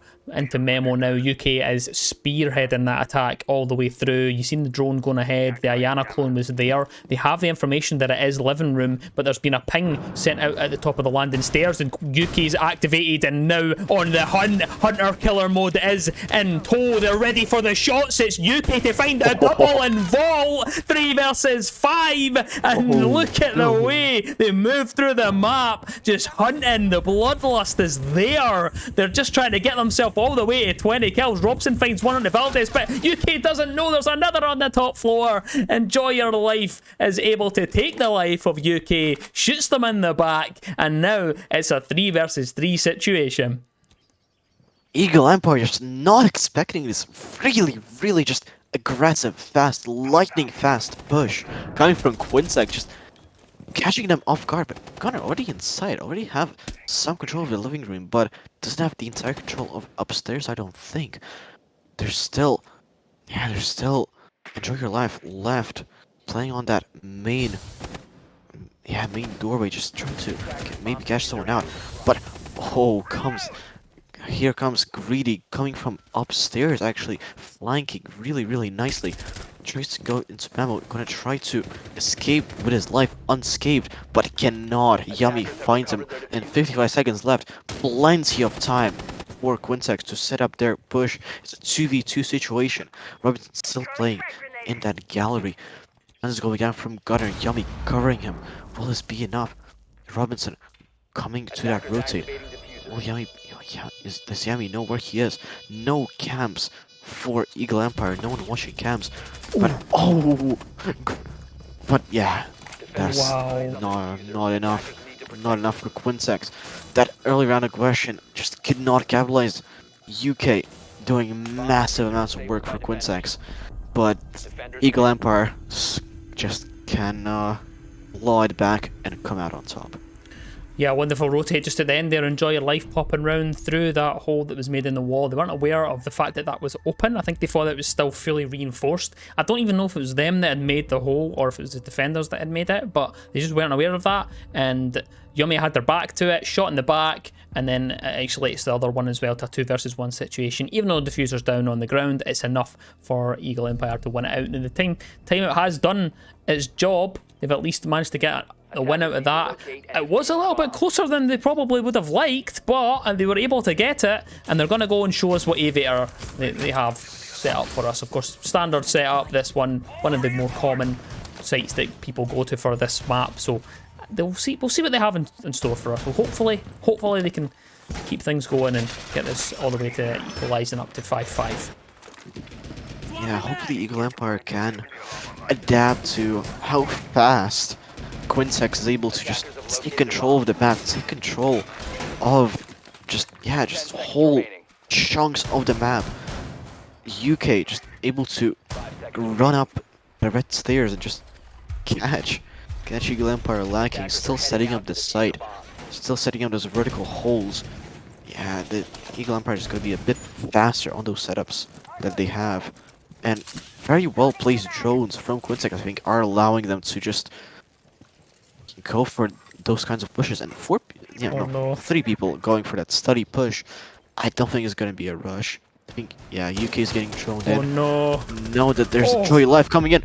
Oh, but he tries to get in, but UK gets actually downed and got it taken out. Enjoy Your Life doing quite a bit of work on top main. That was a good try, but just couldn't get anything out of it. Buck actually wanted to get that cast barricade, but didn't realize he has flash instead of hard breaches. UK now on really low HP. Jaeger's still playing on that main stairs. Takes out another one. Lion is now on Valdez off the board. Jory Left still playing on main stairs. Solar's getting UK now. Yummy on very low HP. Fago still gets Solar's at least. Jaeger has to rotate down, but gets Yummy gets taken out now into 1v4. Fago full HP, but will this full HP be enough? Stuck in study with all those head holes, and yeah, cannot capitalize. Robinson takes the final kill, and Eagle Empire can now equalize the round. It is 5-5 now.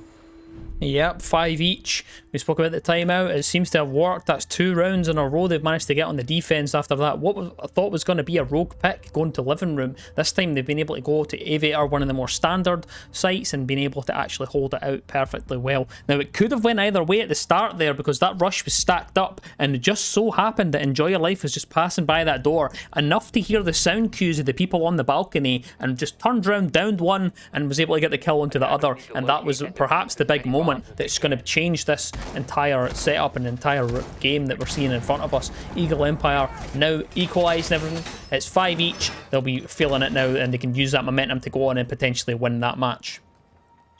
Yeah, Quintex going to be aiming at least to go into overtime against the Eagle Empire. That still would be huge for Quintex, as stopping Eagle Empire from going that perfect 3-0-0-0 for their win rate would be absolutely massive for them, because Eagle Empire really fan favorites in this matchup.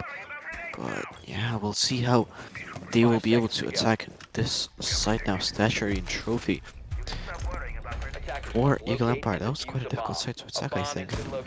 And setup for Eagle Empire quite standard actually, quite a default setup. Only Azami playing actually in closet could be quite massive for Eagle Empire. Very, very strong hold on to that, but Quintac actually not going for a master bedroom push, deciding against going against all that utility placed there instead. Gonna try to go through 90 and study. UK already repelled on the wolf window. Gonna try to get an early pick, an early rotation maybe from Eagle Empire, but Eagle Empire seems to be ready. And oh, it's that enjoy life playing in bar. Are Quintax aware of this player? They must be. The reinforcements are there. And Valdez, yes, he is aware. That doesn't know his exact position. Enjoy your life. Really, really being patient. And he runs in. Doesn't expect the trail left to be in that quarter. Enjoy your life. Just picks up the first kill for them, but gets me traded out. Vitals actually gets killed by that nuke. Propelled on that 90 window. And Trigger Life still playing around games, and Vault Bar is helped massively by that castle barricade. Gunnar now gonna try to make his way into games. Gonna try to find Enjoy Your Life. Who is just waiting patiently behind this door. They gotta join him out. They gotta join him out. They have only 5 drones left, of course, but Gunnar with no drones left is trying to find him. Is he aware of him? Yes. Checks behind the doorway and gets that kill finally. A minute and 10 seconds left on the clock. Already have hold of the south side, but they have to deal with the shield and Robinson playing behind it. Two.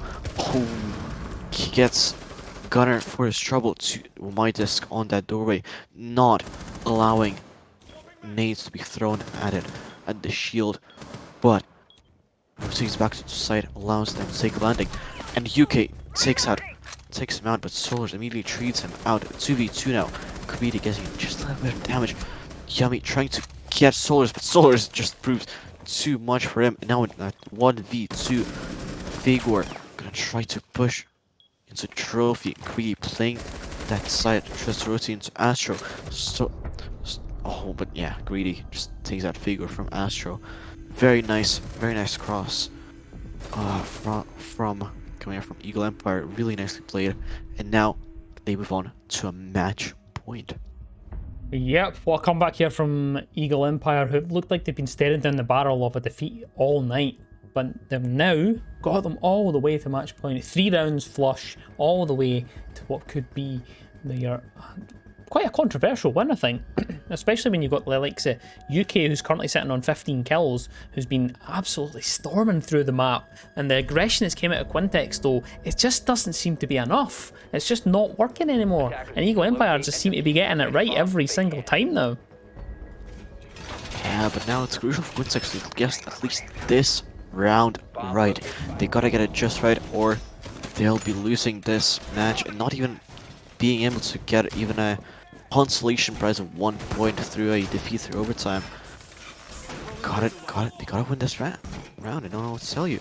It's crucial for them right now, and pick going to be very, very similar as they had last time. We'll see if their aggression continues, or if Quintex is going to just tone it down a little bit, take their time to drone out, enjoy your life, just having massive amounts of damage through just not droning games or bar. They knew that the player was there, but they didn't know the exact position. Didn't drone it out and paid the price of a life, which in this matchup is going to be crucial. Each life is really, really crucial. But UK actually going through a basement downstairs. Nobody from joining that basement. Nobody from Eagle Empire is playing there. But coming up onto the stairs, are they aware? Now they are. Beeper feeling a position of Yummy. Yummy says to drone him out, but Gunner gets taken out actually by Vitals through the hatch. Gets 50 HP down Vitals, but did not get killed. Valdez nearly taken out by that C4, and now Eagle Empire knows that Quintex are pushing basement, and now they're watching Pantry very, very closely. 2 eyes on it. Yeah, just waiting for the push to come through. As Vitals now is the one that is shot in the face here. 3 versus 3. Valdez is now inside his sight. They've got the control at least a little bit where they can push in now. But Greedy Zeri is there to shut it down after the trade comes through from Yummy onto Robson. It's a 2 versus 1 now. And it's all just fell apart there for Quintex on their attack now. 2 versus 1 inside his sight. Solars is upstairs, still has the establishment up there, and now it's a 1 versus 1 though. This could go either way. It's down to Solars to win it out for Eagle Empire, but the info's going to be given away. They've sent the breach charge on that castle barricade just to give them an option to move through to get that diffuser if they need to, but Solars is just going to camp on it. He's just going to wait. He's going to hold it down and wait for the potential swing that'll come out from Yummy up towards that hatch, but he's not paying attention. He doesn't know that Solars is up there. They creep down the back stairs. They slink through in between. They're going to see if they can get in from behind and find Yummy, but he's not going to move yet. Just going to hold the brush down, sends out the pre-fires. Yummy move, but misses all the shots, and Yummy knows that the jig is up for Solars on the top floor. They have the information. It's going to be a 1 versus 1, pushing down the astral staircase, but still, the cat and mouse game continues. They go round and round, but the shot from above for Solars, and Eagle Empire take this map 7-5. That was a really, really close one from Quintex, but yeah, just could not win it out. Very, very well played from Solars on that vigil, just stalling for time and just waiting very, very patiently for that IQ to push up. Knew where the diffuser was, but yeah, Yummy getting stopped by those castle barricades in his tracks, revealing his position, and just yeah, Quintex were really, really close to that elusive win, but Eagle Empire remain on their 100% win streak. Yes, somehow. So the timeout, though, perfectly. Won 4 rounds in a row after the timeout, so we can talk about it all day and say strats and whatever, but whatever was said in that timeout seems to have worked wonders, because 4 rounds flush, not a single one dropped. There was a couple that got a little bit hairy though, mind you. There was a couple that could have went either way, but that last one there, Solars was able to just keep themselves composed, remain on that hatch, didn't give in to the temptation to just go flying down the staircase and try and take the 1v1. Instead, they kept the high ground, they held on, and they were able to get that win out from underneath Quintex in the end there. It looked like Quintex were going to go for it all the way, but Eagle Empire, they've shown us what had the value in a timeout, and it looked wonderful from them. And yeah, like you say, they continue their winning ways. That's them up onto 9 points. Stark remain on 2. By the way, we've never spoke about it at the start, but in terms of the points, they were that was a big game in terms of dictating where the standings were going to be, because if EE had actually lost that, Stark would have just came up in front of them. So it would have meant that they were second in the table, but instead Eagle Empire go to the top. Depending on the round difference between them and Misclick, it really does depend, but they're joint top now, and it would have meant that Eagle Empire would have been third there. So it's a big game. This is where the standings start to come in. This is where we start to see the front runners getting established, and that's where we are now. So let's wrap things up for that game, and we'll have a look at the second one, or the third one, should I say, because there's still more to come. There's still one more map. So many games to come. Yep. And we'll see you then very, very shortly. Yep, we'll see you in about 15 minutes time for E-Wave versus a Void. Until then, go and get yourself a little rest, toilet break or whatever, but we'll be back here. Start time is set at past. It might not be there, it might be slightly earlier, because we've obviously finished a little bit earlier than what we were expecting for this one, but we will see you guys in that next one shortly. Bye-bye.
Hello everyone and welcome back to the final game for this evening. It's E-Wave versus Avoid by GHR. You'll see the logo just up on the top right there. It is GHR, but the team's name is Avoid, so that's why there's a bit of difference in the logos there. But in terms of the maps, we're going to be going to Skyscraper. What do you think of that one?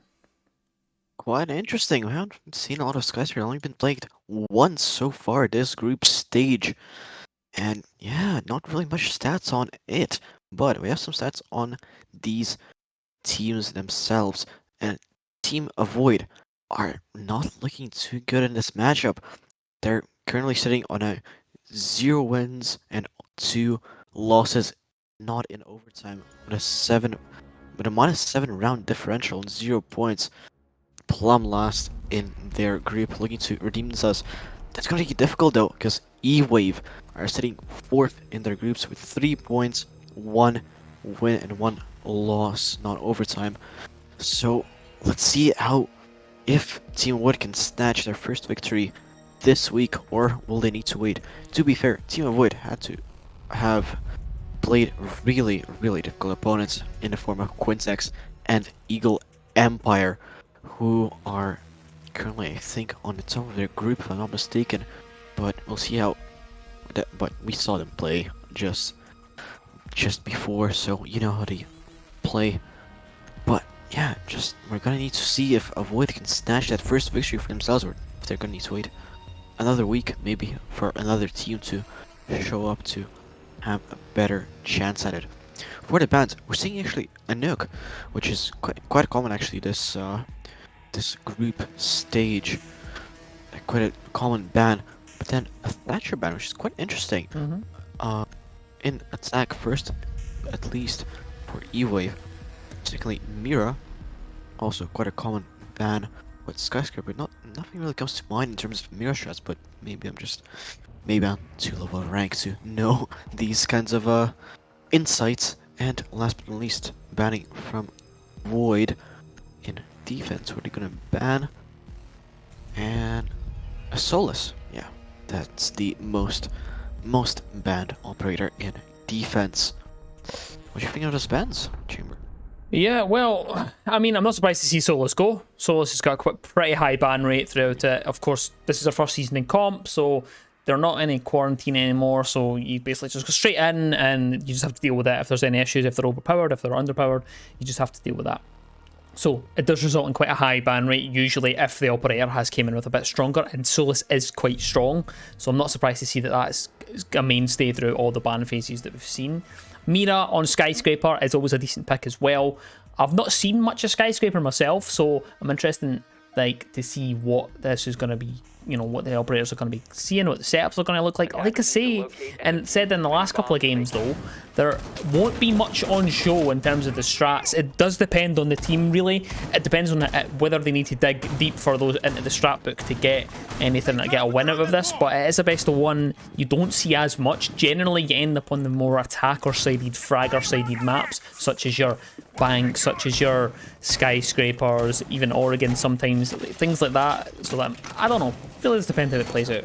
Thatcher, it's pretty standard to be honest, and the knock is probably the only other rogue one I would kind of say that it's not one you see a lot unless it's really targeted at someone who just usually plays it, but it depends.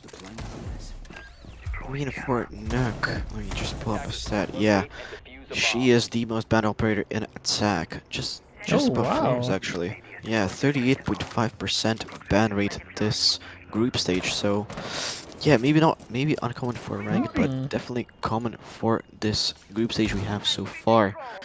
But Avoid starting, actually, yeah, Avoid starting in defense, picking up into the party room, and E-Wave starting us out, trying to go through that office side, but gonna get greeted by two players from Avoid.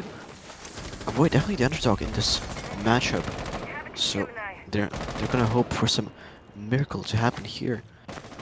But yeah, not looking too active right now as the Kicker rotates back to drums, giving a bit more control to E-Wave, but still, minute down for E-Wave, already in the building.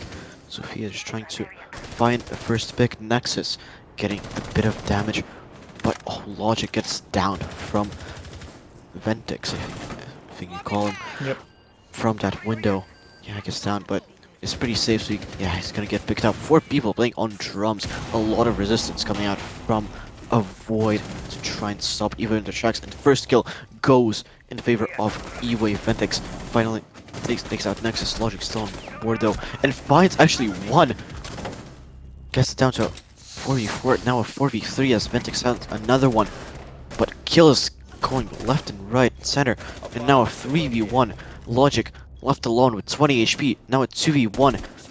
Logic just gonna try to get these 1v1s, these picks, but just cannot find Dex. Cleans it up for E-Wave, and E-Wave take the first round quite decisively, I think. Yep, just pure aggression there, storming through the map. I said it before, usually we'll see the attack and sided maps coming through in the best of one side of things, so I'm not too surprised to see them go full guns a-blazing into this and not really focus on an actual take as such. It was more just send some drones in, hop in a couple of windows and see if you can just rely on pure gun skill, which is generally how best of one stages play out for the teams that do have that gun skill behind them. Once you start getting against teams that are, both have that quality, for instance, when we see Team Misclick playing against a team like this or something like that later on in the Eagle Empire versus Team Misclick, like that game, that will require a bit more strategy and a bit more kind of effort in that side of things, and people won't be able to lean on the gun skill as much. Yeah, but in this matchup, Avoid, I think, are a bit more on the side of trying to outsmart their opponents, which is going to be difficult with E-Wave, as we saw E-Wave quite good with their droning, quite good with their attacks on this map. Yeah, Skyscraper wasn't played a lot, but teams still still gonna try to adapt to the situation. Both teams didn't ban it while on their ban phase actions, ban some other maps. So hopefully they know what they're doing and avoid getting out some strats with Wamai and Zami. And I mean, they did narrow it down to a 3v1, but left Logic in a 1vx situation, so not really going in their favor, though first few kills, first few trades were quite successful for Avoid. But let's see if they're going to be a bit more successful this time. Yep, Logic now feeling the pressure inside of Exhibition and Office as that wall is now opened up, courtesy of the Ace Selma charge that's sent in there from Dipsy. The drones are coming in, starting to flood through that Office area to try and find the information on where these defenders are playing. Logic, though, gets a little bit more of an aggressive position, holds inside the Exhibition there, but gets the down. I don't think they'll be aware of that, but the impact is enough to get the final pick onto Dex there, and it's looking good so far for Avoid as they've been able to get themselves into a man advantage for the time being. Nexus inside of Dragon now has the wall opened up in front of him, so there will be at least some pressure to come down on top of him as the flashes now come through. The ADSs will work their magic to try and capture some of those projectiles, so the Habana is feeling the pressure as they come back.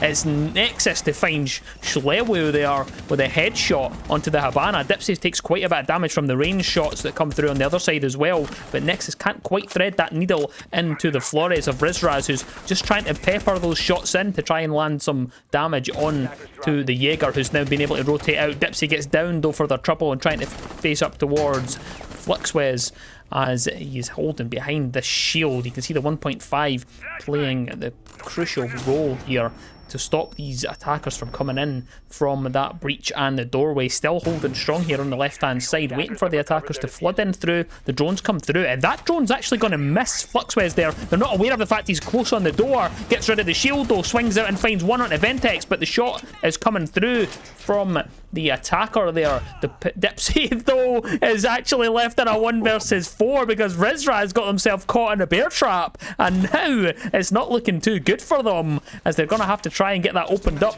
to free their teammate to help with the push through. 30 seconds on the clock though. Someone's going to be lying in wait inside of Tea Room just waiting for the cross. You can see it there. Mephisto's the one to hold onto the door, joined by their comrade on the other side is Fluxwez that has the reverse as well. Cross angle held out, just waiting for the attackers to flood in there, waiting for them to push up. The Azami gets a little bit aggressive as Bucks to push up Mephisto as well, but the plant's actually going down somehow. I don't think they have an angle. I don't think the sound cue's actually there. The coverage is well done, but not enough, and somehow they're able to get the plant down, but it's not enough. Mephisto closes it out, defuses the bomb, and that will be that for this round. The defenders of Avoid take it. Yeah, really well done from Avoid. A lot better than the first round they've played, but that floor is really working overtime on displacing those defenders, trying to get them out of a good position, and actually, I think allowing them to plant there. Couldn't really defend the plant though, couldn't really capitalize on it because 20 HP on both of them wasn't enough for them to defend against a team of nearly full HP. Of Void just collapsing on them, but very well played on that Flores. Getting that Frost out of position though, could capitalize on that. Didn't really expect Frost to push up like that to the doorway and get quite as aggressive, but yeah, just Flores really paying off for as a pick, but this time not picking him. This time electing to get actually a Ying and a Maru, which is going to be interesting. Probably going for a bit of a more aggressive push. E-Wave going to try to catch Avoid off guard as we saw actually last game. And yeah, just try and just catch them off guard. Frost still coming out of flaws could actually put a bit of a curveball again into their attack as Bear Trap also worked last round. Though E-Wave, I would expect E-Wave to be expecting those bear traps on these windows, but Diamaru, of course, not able to get those bear traps off the window before repelling in. But yeah, I don't expect Diamaru to be doing this aggressive push onto site. Yeah, we'll see what they're going to do in just a wee second, as they're now beaming it towards ventilation units just outside that window. Looks like they're probably going to drone it out first before they do anything. No quick plays at all, and we have unfortunately lost our broadcast. So we will very quickly go to a break, and we will pop back in and see if we can get this resolved for you. Thanks for holding on. They'll be back in a few minutes.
Hello and welcome back. I do apologise for that brief blip in the broadcast there. We just had an issue on my end with the technical side of things, but we're back, and it unfortunately missed a round, but it was, I can confirm, E-Wave that won it out. They were able to push into office, get themselves a plant down, bring it to a 4 versus 1 situation, and it was a pretty quick plant, to be honest. It was in and out, and they got it down, and they won the round pretty convincingly. So 2-1 now in favour of E-Wave.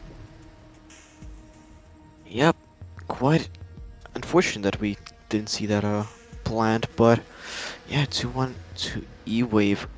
Avoid not really, can't really get a win in that for that site, but let's see if this is gonna be a bit better for them. Again, coming out, that Amaru coming out with a gridlock, and yeah, quite a standard pick coming out from E-Wave. Nexus though, playing a Warden to counter that Ying that has been played, I think, last round, but this round not being on the board though. We'll still be able to see through smokes that Gridlock and Thermite provide. Yeah, still doing quite a standard defense on this site, not coming out with any of its special strats. Hash being reinforced this time. Was that something that was played last round? I'm not 100% sure, actually. I don't know if they reinforced it. I can see where they put 2 of the frost mats all this time. 1 on the staircase, 1 still on the window, as what we've seen before. Obviously no Maru on side as well. They've brought along the Cade as well to make sure that that wall can't be opened up as easily as it was in the round that we unfortunately missed. But now the Bucks is, I was going to say the Buck, but his Bucks is actually under pressure there. Look at all the damage that's being done. Has he just seen the amount of bodies that were flooding in on the hunt for him and decided to just eject himself from that situation? I don't want anything to do with that. I can feel the breath of E-Wave coming down the back of my neck, and I just want to run all the way back to my shield and hide and just play in there. No, the C4 though from Nexus, surely there's going to be a yellow ping on that. That's actually going to be able to get itself a kill. Yes, it does. Nexus is destroyed from below with the C4, courtesy, or destroys Dex from below with the C4, and will now get themselves back to site. Logic takes a little bit of damage as well in the side of drum area though, and eventually Schlewo is going to come out on top and gets that kill onto logic, and it brings it into a 4 versus 4. I do apologise, but the overlay is coming up a little bit wrong in terms of the man count here, but it is a 4 versus 4 situation with Shalewa collecting the life of a logic. There is still a shield that needs to be dealt with. The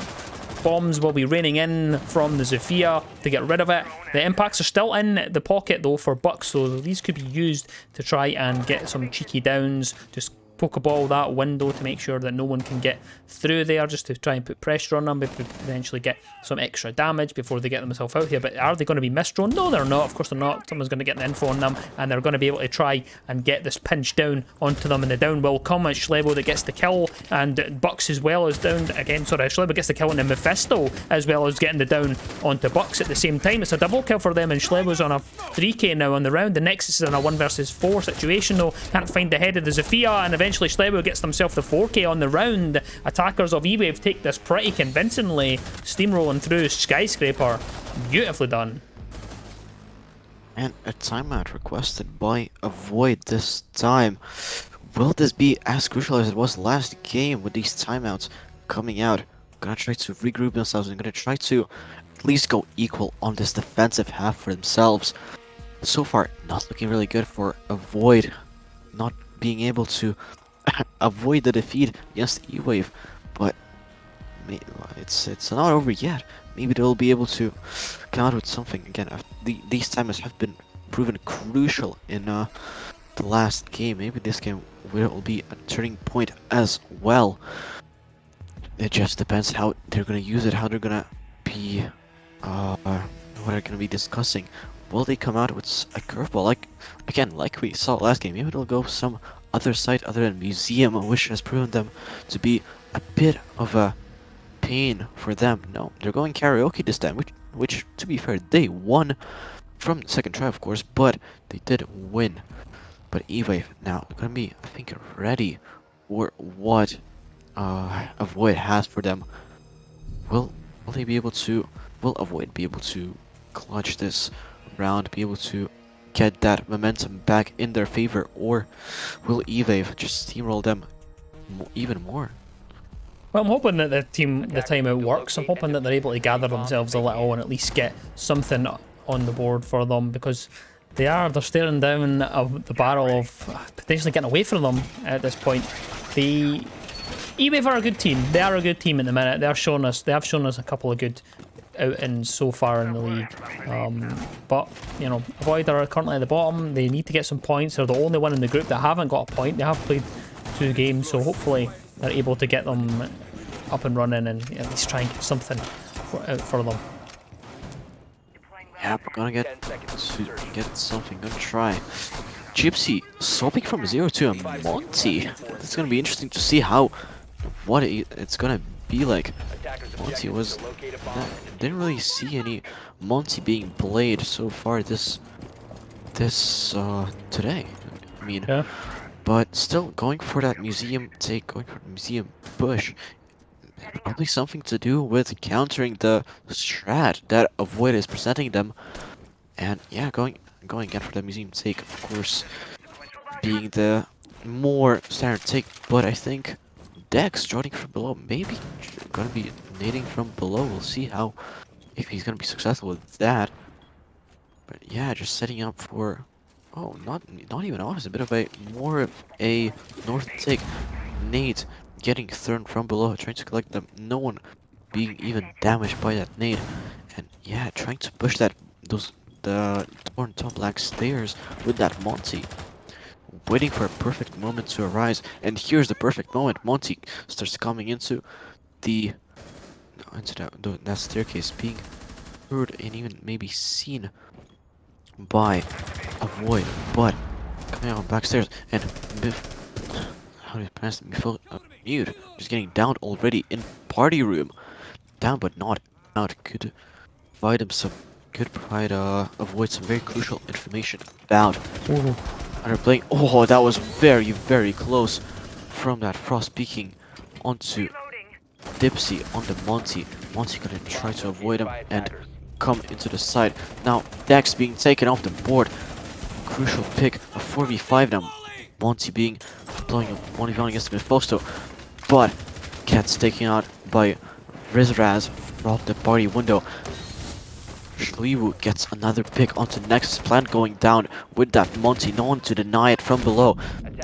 But, oh, Flaws gets one but cannot capitalize and gets immediately refrag. And now plant down. It's a 3v2. It's a very difficult situation. Now a 3v1, yep. Just Zami all alone. Getting, oh yeah, just getting shot from all angles. Monty pushing her just right in front of him.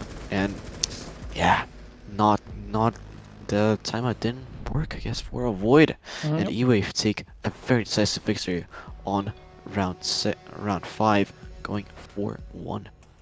Yeah, it's starting to look a bit dire now for E-Wave, who have now stared down the barrel of a defeat here, because it's not looking like they're getting any foothold at all from E-Wave. They just seem to be taking everything so quick, so confident. Even the tiny marginal things like, the lucky kind of shots that you get, right, there and then you seen Mephisto swing around on that Frost, facing up to the Monty that dropped their shield. They do that a split second faster and the Monty's off the board and the round's completely different. So it's things like that, they're just not quite going their way. E-Wave are playing a really successful attack at the minute, and it's just unfortunate that none of the luck is even going any the way towards a Void at the minute. Yeah, Void, just not. Those tiny margins in Rainbow Six Siege could just do or die this some attacks, some defenses, and currently luck is blessing E-Wave with some of its light, but maybe a Void can get some of it as well this round. Going actually kitchen, switching it up a bit, going on for a first floor take, first take, and we're gonna be playing through some vertical holes with that Oryx, holding second floor quite tightly. Only 2 people are left on second floor and no one actually on site, which could be a massive mistake for a Void. What are they doing? Frost, of course, playing near site, but could actually prove a very, very, very crucial mistake for a Void. But maybe the vertical holes will prove a bit more useful. Yes, but Mephisto, yes, goes back to side, but Rizraz already getting Nexus upstairs. That's the Oryx taken off the board, and very, very good first pick for just no damage even done to him at all. Flaw on Bandit playing in that gauge, trying to hold that very crucial room, but another pick going the way of E-Wave, and this time the Frost of Mephisto taken off the board. Now only alone, seeing all alone in sight, but look at that logic. Going down backstairs. Will E-Wave be expecting him? Will he be expecting him? Yeah, but they weren't expecting. He gets one, but Execute coming out. The Yinkadala's coming out, gets flashed, and gets taken off the board by Dipsy. Flaws alone, left on the second floor, gonna try to fight someone through the hatch. Gets a bit of damage onto him. Gypsy getting the plant down now. Shulu and Ventix are really low. 1 HP on him. Do they know that he's upstairs? Yes, Shulu know, and yeah, there goes the info, and there goes the kill with the pistol. Just takes his face off, and another round for E-Wave. It's a 5-1 avoid, just not being able to do anything against these pushes from E-Wave.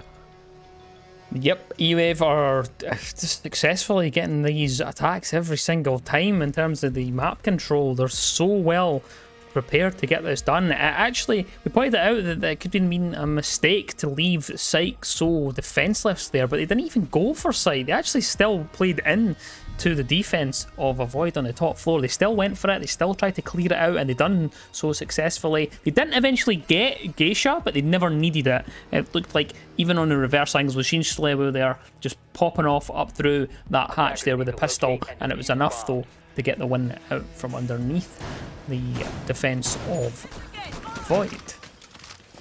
Yeah, Void not really utilizing these upstairs angles, those vertical angles, but they didn't really have any opportunity. The Repel just getting all these only skills from the repel, just denying them these rotates and just some maneuverability and what they're gonna hold, and also lack of info I think is kind of plaguing a Void right now. They didn't seem to really know where EVE were gonna push. EVE quite separated. They're playing quite separated that round, I think, and but still paying off for them. But now E-Wave going on a defensive half, having a quite heavy presence in office, and it appears a Void is playing right into that heavy presence. Right, a lot of utility playing in office with that Rooney, with that Vomai, and with that Higa. Really, E-Wave really doesn't want any nades getting through their defenses. Yep, EWAVE now are going to be holding inside of Party, by the way, and T. That's actually that is where the site is. Despite all 5 members being pretty much away from site, there's only one remaining over there, so it'll be quite difficult for the attacking side here of Void to actually clear through that map here. You can see Nexus is the one that's in charge of trying to get inside towards Exhibition, but so many members of E-Wave are out towards Exhibition side. You can see the lines of sights that are opened up behind them, and the swing comes out there from Schlewu, who isn't able to land any shots onto the Ayana, who is able to pop into sight. Actually, I think that might be the real Ayana. In fact, it's not. It's actually the drone that is there, so they're eventually able to deal with that. Dex holding the angle onto the window outside on the balcony to make sure no one can pop in there. The nade's sent in towards office, but there's no one in office anymore. It's just Schlewu inside of the Exhibition. Sends the C4 out, but that could be beautifully tossed, and it is the double for Schlewu with a C4, and this could take us on to match point here. Schlewu going massive, 10 kills and 3 deaths across this entire series so far inside of Skyscraper. The call will come out surely that the information has now been gathered on to the Thermite there, and that's exactly what Schlewu has been tasked with. They've just been told that they're out on the balcony, the pistol in hand. They're so desperate to try and get the kill, trying to get themselves the 3k on the round. Schlewu is still on the hunt though, but it's actually going to be Dex to rotate in and actually gets the final pick onto Mephisto there. Bucks now gets one though, hops in the window, doesn't know there's another on the right though, and eventually it's Dipsy to deal with it. Match point for E-Wave, who looks so convincing on that defense. Yeah, E-Wave just looking dominating on that defense, just did not allow any ground for a Void. Just a Void not even able to get inside. Barely got into Museum, but stalled by the double C4 from Schlewu. Just massive C4 coming out from him, and yeah, just a Void not being able to have any counters against the defense of E-Wave. In my opinion, they should have rotated out of that spot when they saw how much utility, how much manpower E-Wave had over there. They could have just, I think they could have just got into sight very easily, and overall that one player's just playing there, but yeah, just lack of utility, lack of information coming out of a Void. Yeah, not really good with jobs, I don't think. And a Void, yeah, just not looking really good, and looking like it's gonna be a third defeat coming out from them in this group stage. Yep, and I think that is completely... I don't even think we can blame a Void for this. This is completely on the brilliance of E-Wave. That extension there was beautifully played. There was only one member inside of the site. There was 4 on that one side. He knew that that's where the attack was going to be coming from. They knew a Void were going to want to clear through that side of the map, so they put so much effort into holding it. Sometimes that can be to your detriment, but not for E-Wave. They were all prepared for it. They were there. They were ready. Schlewu was on the hunt. The C4 was perfect. It was amazingly sent across in towards that area inside the aqua part, and was able to get himself a double from it.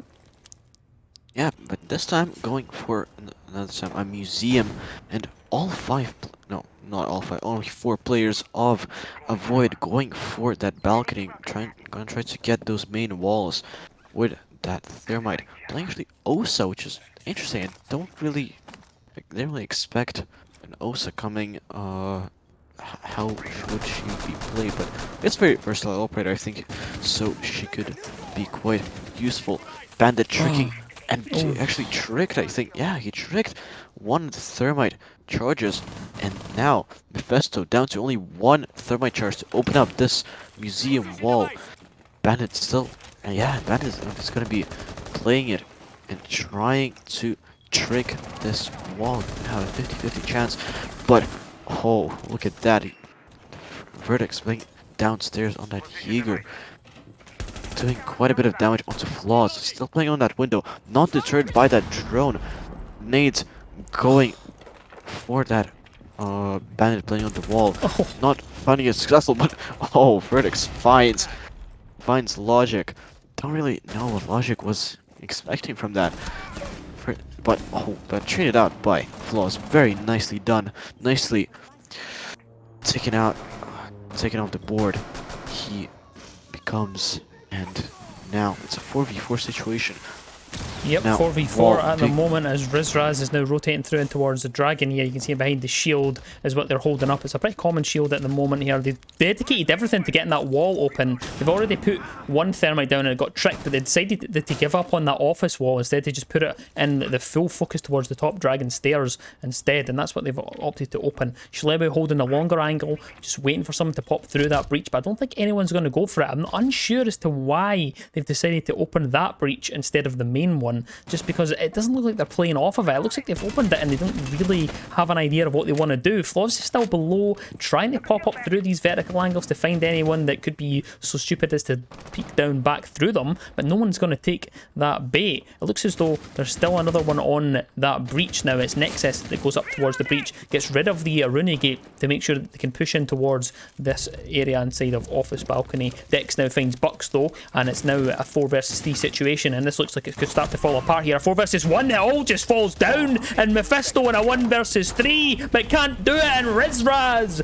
closes it out for E-Wave. They take all of the points this evening, and a convincing 7-1 victory on Skyscraper. Boys just looked kind of lost that final round, just didn't really know what to do. Just kind of, I think they just went for the wall because they just needed to open a wall, and that's the wall they could open, but ultimately not being able to clutch this series, and yeah, full points going to E-Wave, and yeah, E-Wave just clutching out all these points. Let me just look at these stats really quickly for them. Yeah, they're gonna go from 3 points to 6, I think, if I'm not mistaken. Yeah, 6 points for them. Yep, and 6 points now. So it's looking like they're starting to split up now. The front runners are starting to appear now. Obviously, that's the third match day for this group.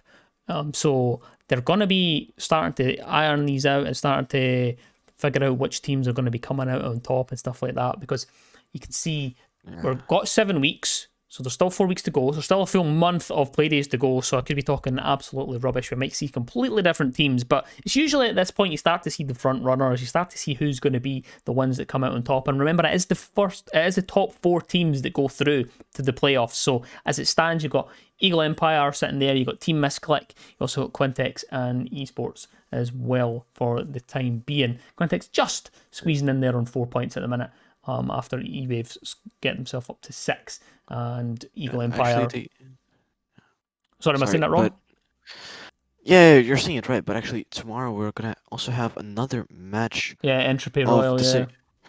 Yeah, that could maybe shake up the order, but I'm not sure if it's gonna be enough if Royal takes a win, but we'll see how it's gonna go tomorrow. I'll let you continue on your thought. Just wanted to interject that while we're on topic. Yeah, no, that's fair enough. Yeah, so of course, 3 games we've watched tonight. Misclick take the win, Eagle Empire take the win, and E-Wave take the win as well. So Misclick head up onto 9 points, Eagle Empire also up onto 9 points, E-Wave, they'll be onto 6 points now, and that's pretty much your top 3. And then squeezing in there at 4th place, you do have Quintex on 4 points, and all the other ones are 3 and less. So that's your top 4 as it stands for the minute. Of course, just like you said there now, you do have Royal versus Entropy tomorrow. And if Royal were to win that one, that takes them on to 5 and they'll edge out Quintex. If Entropy win that one, that takes them out of 4 points. And depending on the round difference, whether or not they would edge out Quintex at this time. But it's still early days. They're still only 3 weeks into it. So it might not even be anywhere near the same as this. But I can still see Eagle Empire and Team Misclick are going to, I think, in my opinion, I think they're going to go be the top 2 the whole time, if I'm completely honest. So I don't know about you. Yeah, they do look really, really strong against these teams, really just dominating them. There were some hiccups here and there for them, but at the end of the day, they bagged a full points, and yeah, they're just extending their lead further and further. Yep. Well, that's going to be it from us tonight. Thanks for tuning in to all 3 games. We will see you guys in the next one. I won't be on myself tomorrow, but we do have another couple of games tomorrow. I believe it'll be Max Yeah, that'll be hosting those. So, yeah, I believe there's only one game tomorrow, but yeah, it's okay. pretty exciting. Perfect. Same group. But we're still going full steam ahead. Play week number 3 is just started today, so we still have another 4 weeks left of the groups to go, and then we'll be into the playoffs. But that is it from us tonight. Thanks for joining in. It's been Chamberlain and Hot Next today, and we'll see you guys in the next one. Yep, goodbye.